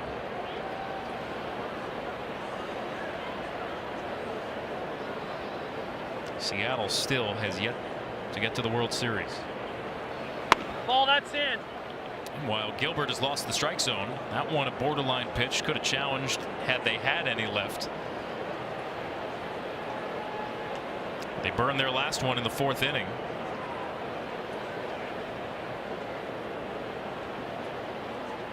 Seven straight out of the strike zone. Taylor Walls, the 9-hole hitter, ahead 3-0.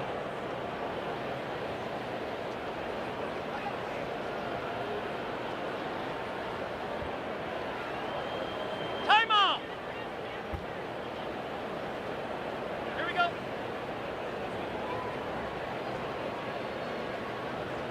Eduardo Bazardo in the Seattle bullpen.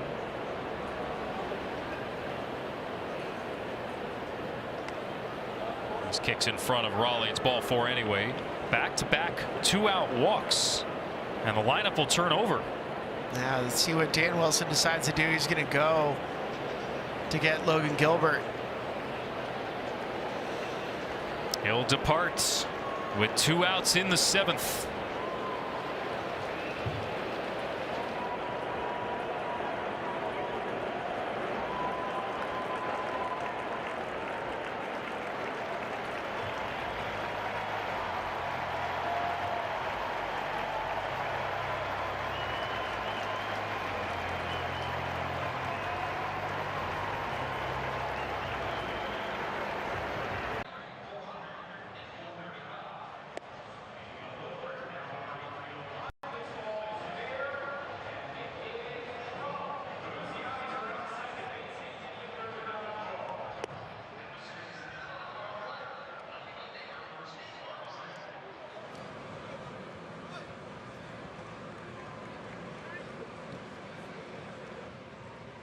ALCS. George Springer, Game 7 off Eduardo Bazardo. That was a gut punch. Listening to Seattle Sports Talk the day after that, it was heartbreaking. They're up 3-2 in that series. Bats went quiet. That's seems to be the nagging thing over and over. Trey Savage had a gem in Game 6, and then that 3-run shot from Springer in the 7th inning of Game 7.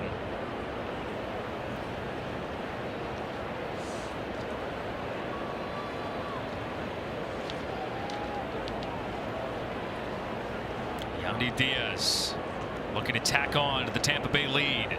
Oh, that's down. Now he's ahead in the count. Diaz, who's been so good with runners in scoring position. Look at that, 417 this year. That's what happens when you have a high contact rate and he does spray the ball line to line. He would shatter the mark for best in franchise history. Diaz off the hands. Flair will be caught by Young. Inning over. Still just 2-0. Time to stretch in Seattle.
That ball is gone. Yeah! Right down Broadway. Score towards the corner. Quickly out of here. Lays it down in front of home plate. Mesa out of the baseline. Great tag.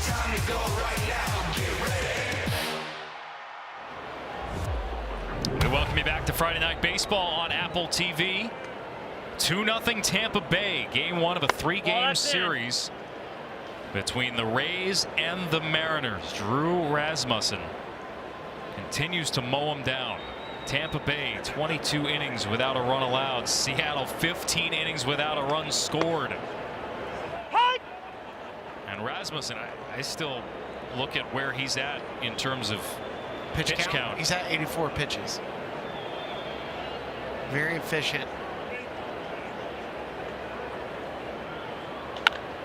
Popped up by Dominic Canzone in the infield. Walls makes the catch. Trisha, what do you have? Yeah, guys, we know Drew Rasmussen is dealing tonight, and if you've ever wondered what he acts like in the dugout when he's having a great game, Let's talk about when he took a perfect game into the 9th inning in 2022 against the Orioles before Jorge Mateo broke it up.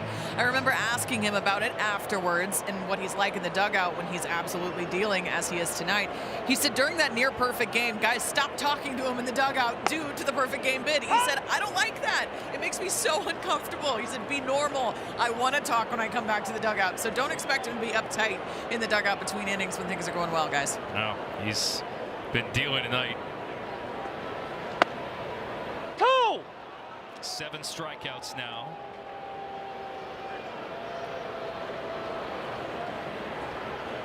That two-seam fastball tonight has been his key. Guys just can't see it. That's now 8 Ks as Rodriguez is fanned. Well, he just threw the two-seam fastball that got him into the count, and then he throws a four-seam off of it, and Julio just waves at it. It's that combination of multiple styles of fastball. You got the four-seam, the two-seamer with a little late life, and then a cut fastball.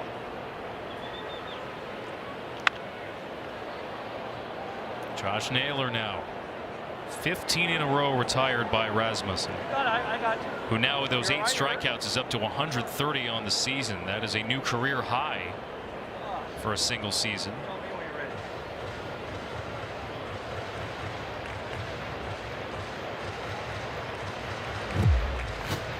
Let's see if Naylor felt something on that last swing, because they were buying him a little bit of extra time.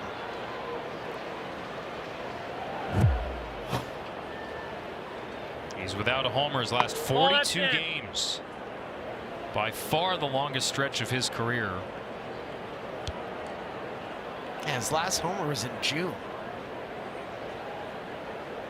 Again, one of those head scratchers because he was so good for the Mariners last year after they acquired a bouncing ball up the middle, handled by Palacios, even with Walls crossing in front of him, and a nice pick by Aranda. The boos are out in Seattle for a Mariners offense that has been stifled and silenced by Drew Rasmussen.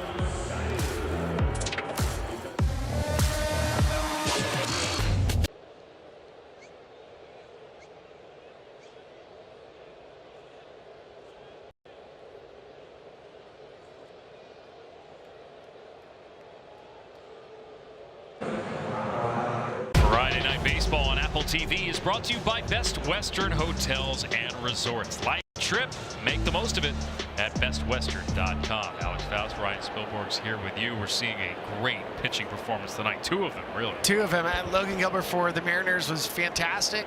Just got tagged by 2 home runs. And then Drew Rasmussen. And the thing is, with the Mariners defense, the offense being stifled, you still have to tip your cap to this Tampa Bay Rays team. They've done this to a lot of teams. It's not just the Mariners. Of little consolation. Going to be a tough play. Rosarena can't dig it out. It'll drop for a hit for Aranda to lead off the 8th inning.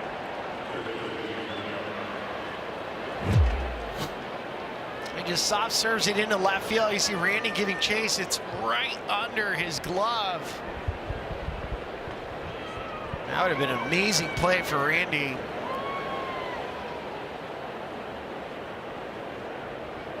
That was the second leadoff base runner for the Rays tonight. Brings up Junior Caminero. A second hit for Aranda. The way that Seattle's offense is going, Caminero feels like could deliver a knockout blow here. Jose Ferrer, lefty in the game for Tampa Bay. He's been a workhorse for them this season. Or for Seattle, I should say, into the game. And the Mariners needed an extra lefty, especially after last postseason run. The only lefty the Mariners had was Gabe Spire. He had to dust up with Gleyber Torres in the 8th inning on Wednesday.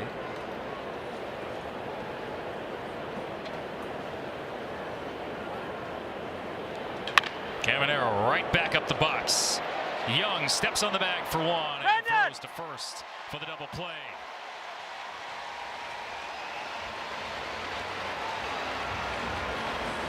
That's what Ferrer's really good at, is inducing ground balls.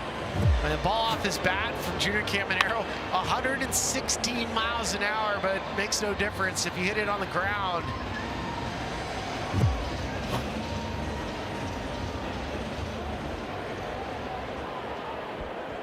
Ferrer's been super efficient, but struggled last weekend. Last 2 outings allowed 4 runs, including a blown save in the loss last Friday night. I got him! That grazed Liam Hicks. And he'll take first base. Let's see if the Mariners elect the challenge. And Wilson will not. A 2-seam fastball running in. Caught the elbow guard.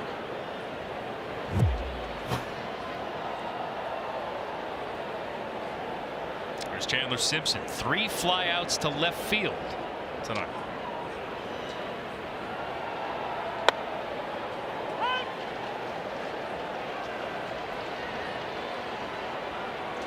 .296 on the season. Yandy Diaz and Chandler Simpson are 2nd and 3rd in the American League in batting average this year. And Simpson with a lazy fly ball to right field. Ward underneath it. Inning over. We head to the bottom of the 8th.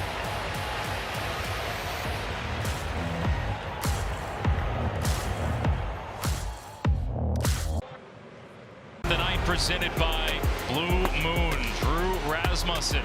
What a night for him. He literally had every single one of his pitches working. The 2-seam fastball was explosive. He's getting late movement on it. You saw those last 2 on the strikeouts. Another punch out of Julio with the 4-seam heater. It gives way to the Tampa Bay bullpen. That's got to be a welcome sight for these Seattle hitters. 7 scoreless, 8 Ks, and did not allow a base runner after the 2nd inning. Retired the last 16 hitters he faced. Garrett Clevenger into the game for Tampa Bay. Last pitched on Wednesday. Scoreless 8th inning in Colorado. He is such a versatile pitcher for Kevin Cash. 41st appearance, and he has reverse splits. So he's tough against lefties. He's even tougher against righties. Donovan, lefty. Cal Raleigh, switch hitter. Will turn around bat from the right side. And then Colt Emerson in the 9-hole. Mariners down to their final 6 outs. Can they scratch across a run? End this scoreless drought.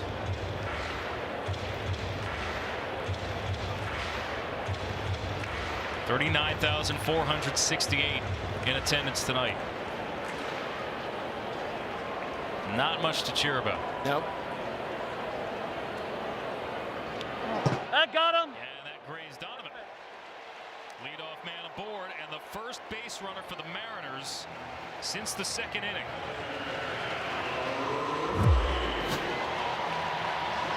Yeah, a little 2-seamer kept running in on Donovan. It looks like it caught his, just grazed his jersey. And now you have Cal Raleigh really doing really quick. Tampa Bay is challenging the hit by pitch. Tampa is challenging the hit by pitch. Replay review powered by Zoom.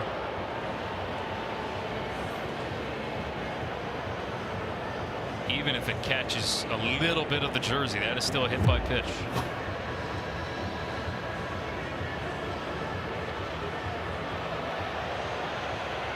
They just saw the look on the big board that you did at home.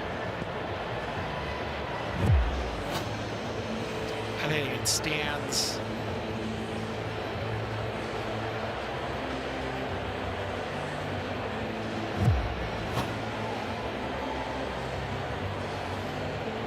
Gettings, the crew chief, with the earpiece in, waiting for word from New York.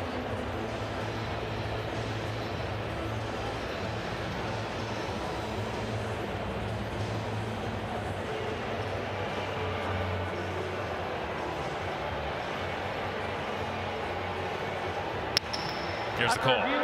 The call stands. It was hit by pitch. Tampa loses. Well, here's Raleigh. And if you're going to see liftoff, it more than likely will happen on a first pitch. Loves jumping on a first pitch. Yeah, you know, I mean, Cal Raleigh hitting 8th tonight. I've been around guys that are superstar players, and when they're struggling, they get moved down in the lineup. There's usually two reactions. One is it hurts their heart, and it hurts their overall confidence. Number two is that they take it and they run with it.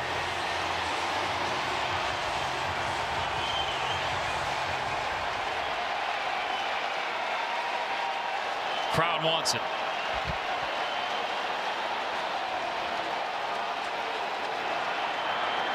He bats from the right side and takes low and in.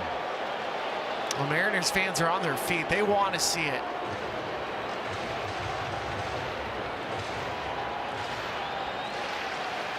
"16 innings without a run." Strike one.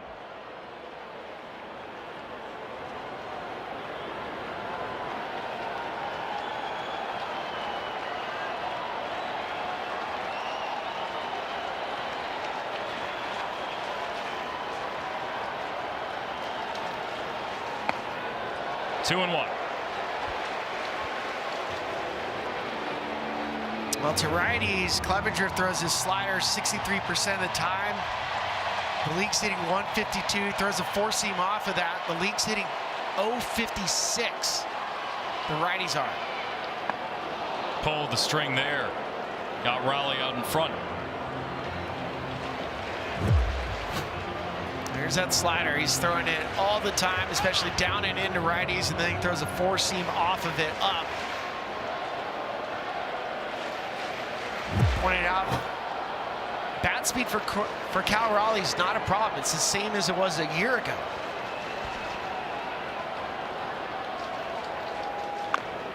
Raleigh stays alive. He missed a month earlier this season with an oblique injury. That was his first career IL stint, and combined with the World Baseball Classic, the controversy on the field with he and his teammate Randy Rosarina, and trying to get his swings right before this season, all seem to have added up in a year that nobody would have predicted. Raleigh's battling here. And the thing with Cal Raleigh, if he gets locked in, he's not just an aircraft carrier, he's an armada.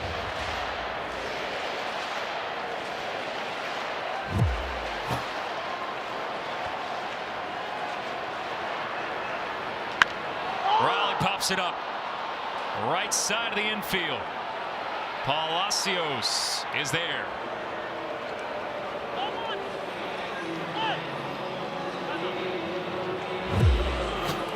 Back to the slider, just a little bit out.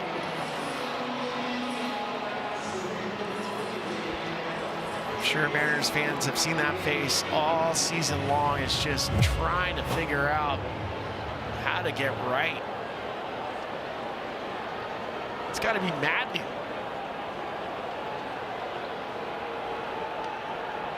There is no obvious rhyme or reason why.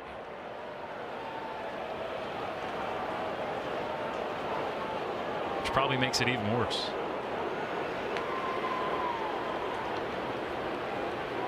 Emerson, line drive, base hits. Donovan stops at second. And the Mariners have a runner in scoring position. And the go-ahead run coming to the plate in Taylor Ward.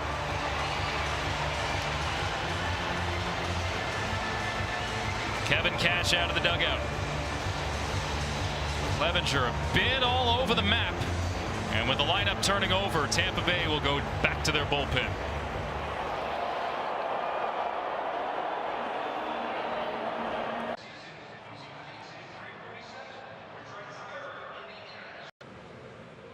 Two on with one out, and Kevin Kelly out of the Tampa Bay pen. Kevin Kelly throws from an extreme arm arm side angle. And he's another one of those Rays guys that have learned to use his changeup. It was a pitch, it was basically sinker sweeper, and this year he's used his changeup at the highest rate of his career. Bounce back year for Kelly after a rough 2025. He has one of the top relief ERAs in the American League since June 19th. Only 2 earned runs his last 18 2/3. This could be a big at bat for Taylor Ward if he comes through with a big hit. And he strikes out. Ward 0 for 4 tonight. There's that changeup. You see how the guys are just waving at it. It is fascinating that this is a staff-wide. As you take a look at the arm angle and kind of where it compares some of the other sidewinders in the game. But everybody on this staff seems to use that changeup as a weapon. And to a man, you ask the Tampa Bay people, they say, well, we're not pushing that. But it's worked to their advantage because they just don't have a lot of power pitchers. It's the one way that they're able to vary velocity. Cole Young here, 23-year-old in his second major league season, facing one of these nasty Tampa Bay relievers. Young bouncing ball right side, right to Aranda, and he will jog to the bag himself. Some more boos from the Seattle fans as they strand 2 in the 8th.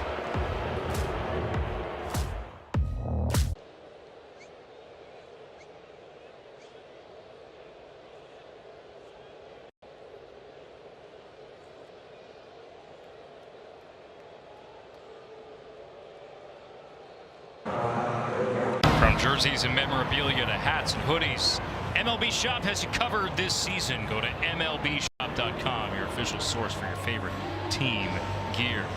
And the MLB.TV trade deadline special is here, now available at a new low price, $34.99 through August 9th. Sir Anthony Dominguez, welcome to the game, brushing back Johnny DeLuca as we head to the 9th here in Seattle. 2-0 Tampa Bay. Sir Anthony was just acquired this week. Saw Luis Castillo, the Rock, moving on from his time with Seattle down to the Chicago White Sox. Yeah, that trade was garnering a lot of praise around baseball for Seattle's ability to move that contract and the remaining dollars on it, get back a veteran reliever. He had a rough debut, Dominguez, on Tuesday. Only get 1 out with Seattle trailing 4-0 in the 9th against Detroit, but he gets a strikeout here on DeLuca to open the 9th tonight. DeLuca, who hit a home run his first at bat, has now struck out his last 3. A lot more off-speed pitches to DeLuca. He hit a fastball off Logan Gilbert's second pitch of the at bat in the 2nd inning. Dominguez, the veteran, now on his 5th team in a 3-year span. First pitch swinging Mesa, broken bat flare, that will drop into center field for a base hit. What an effort to try and get that ball. Cole Emerson went flying into right field. See Cole nearly diving. Cole Young at second has been excellent defensively. He has 10 defensive runs saved on the season.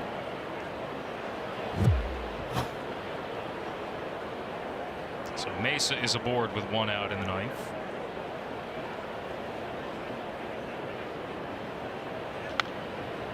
And now Palacios.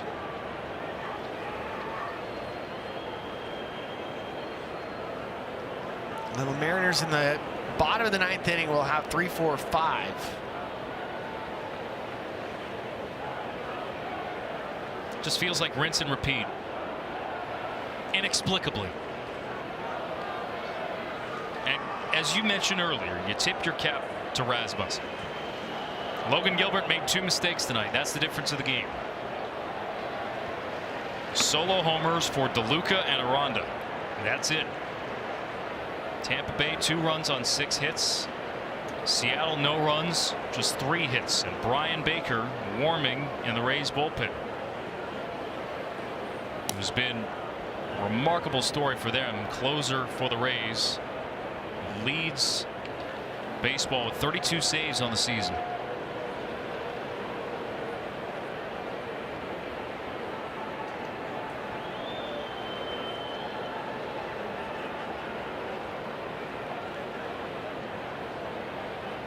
Mason, there goes the runner. Yeah. I mean, he was going before Dominguez even started. 5th stolen base for Mesa. Mesa's one of those high energy players. Watch his lead. He knows that Dominguez isn't going to double check him.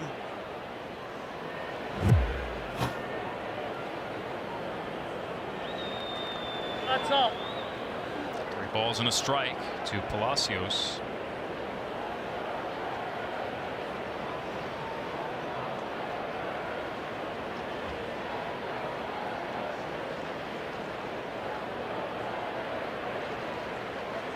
Ball 4.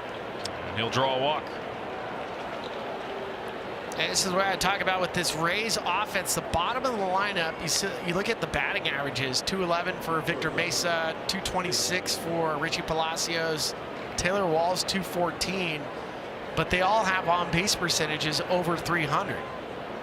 And there's a speed element, there's a bunt element. Taylor Walls is going to bunt. And he's going to force the Mariners to play defense, and then you have their run-scoring machine in Yandy Diaz up next. Walls taking a cut there.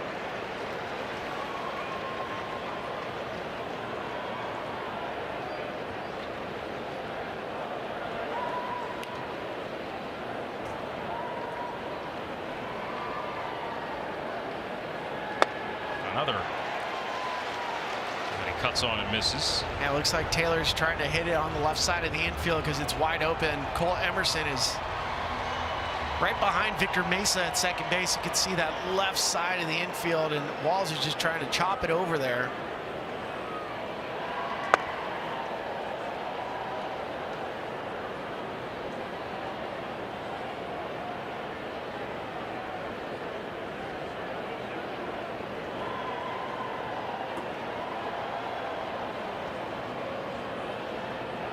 Ball and 2 strikes. 9-hole hitter, and Walls his fan for the 2nd out of the 9th.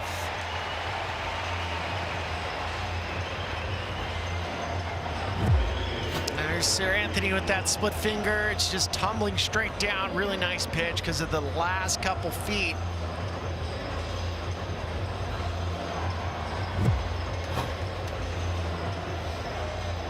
But you're not out of the woods yet with this Rays offense. With 2 outs and runners in scoring position, they're still one of the best.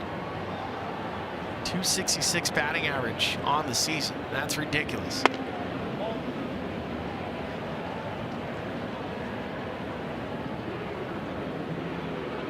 Yandy Diaz as good as it gets in these situations. 0 for 4 tonight, though.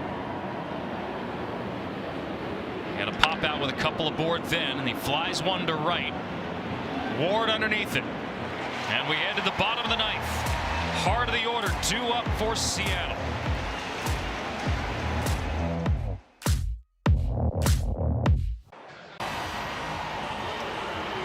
New team, new characters, same Ted. The Emmy-winning comedy returns for a new season. Ted Lasso Season 4 now streaming on Apple TV. Bottom of the 9th in Seattle. Last hope for the Mariners. They have been shut out for 17 consecutive innings, and now they have to deal with a guy who has converted 21 consecutive saves, Brian Baker. Strike 1 at the knees to Randy Rosarena. Spent a little time talking to Baker today about his changeup. That's his best weapon. The fastball, the league's hitting 105 off of it. It all comes because of the changeup. And he was saying he made a small adjustment in 2024 when he was with the Baltimore Orioles. He used to try to pronate the changeup to try to create some movement. He stopped doing that throws it with 3 fingers and uses that ring finger to get behind it, almost like a fastball. And he said from that point, he started throwing that pitch for a strike whenever he wanted. Brian Baker studied chemistry in college. He was planning a career as a pharmacist. He has found the right concoction with his pitch mix and his approach. Opposing hitters just 118 since May 1st. They chant Randy in Seattle. And he takes on the corner for strike 3.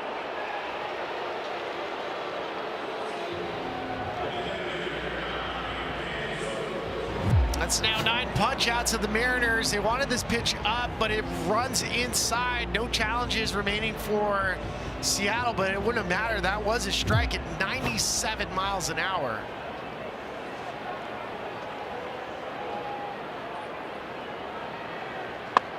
Ball.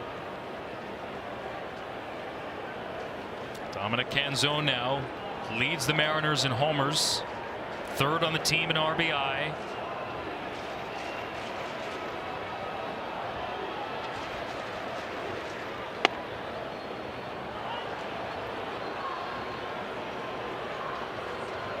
You can feel the restlessness. You really can't.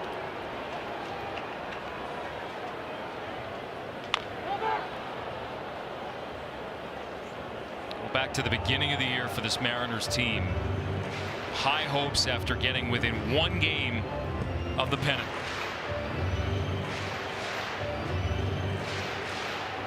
A lineup that on paper should have been one of the most fearsome in the American League. They're going with a whimper.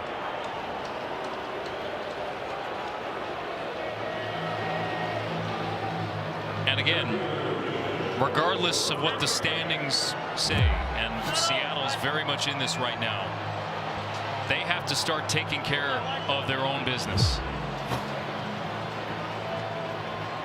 And they are about to face a gauntlet starting with tonight. Last hope is Julio Rodriguez.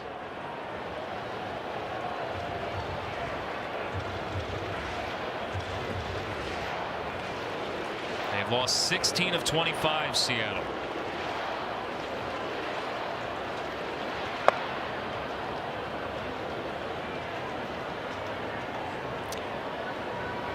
Toughest time for any team is when your offense is struggling. It always feels like your team has no life. That's not true. Rodriguez looking to give him life, and he does with 1 swing.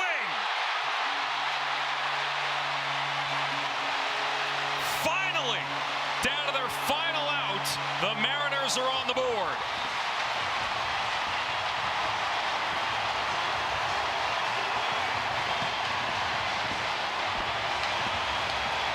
Well, DJ Julio tried to spin a hit. And he clipped Brian Baker's changeup. This is just goes to show you how strong Julio is. This is 105 miles an hour off the bat. And Julio, who's hitting 5th tonight, 2nd homer this week, had an opposite field homer, big one on Wednesday against the Tigers.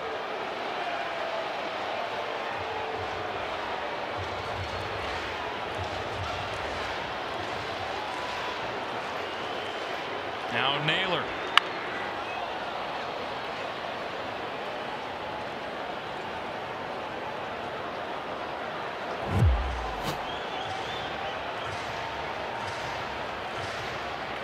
What a swing from Julio. He's trying to get the guys going.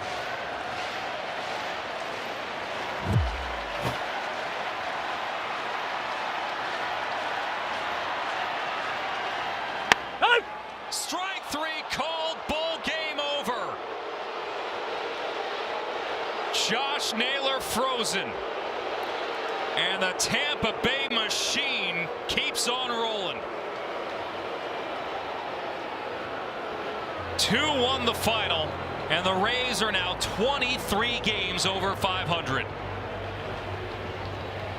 They are a machine. I mean, they really are. They do everything right. They can pitch as well as anybody in baseball. And tonight, the 2 runs come from 2 homers from different spots in the lineup.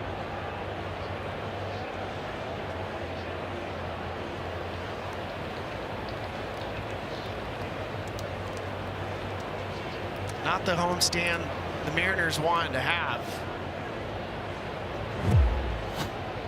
There's that changeup. Runs right back in. Mariners out of challenges. Josh Naylor frozen. 11 punch-outs by the Rays tonight. Now it's 22 consecutive saves for Brian Baker. What a story. He leads all baseball in ERA since that save streak began in late May.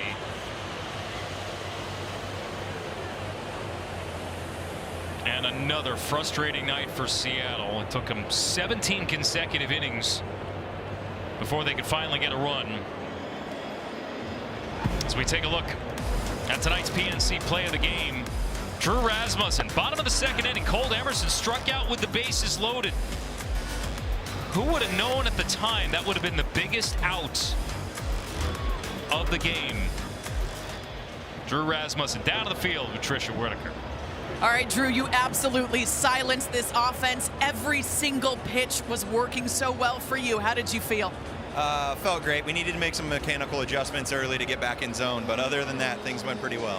What were those mechanical adjustments? Because it looks like you made them quite well. You were very efficient today, too. Yeah, we just thought we were getting a hair rotational early in the game, so we just had to get back to staying on line, keeping the front shoulder closed a little bit, and then we started commanding it a little bit better.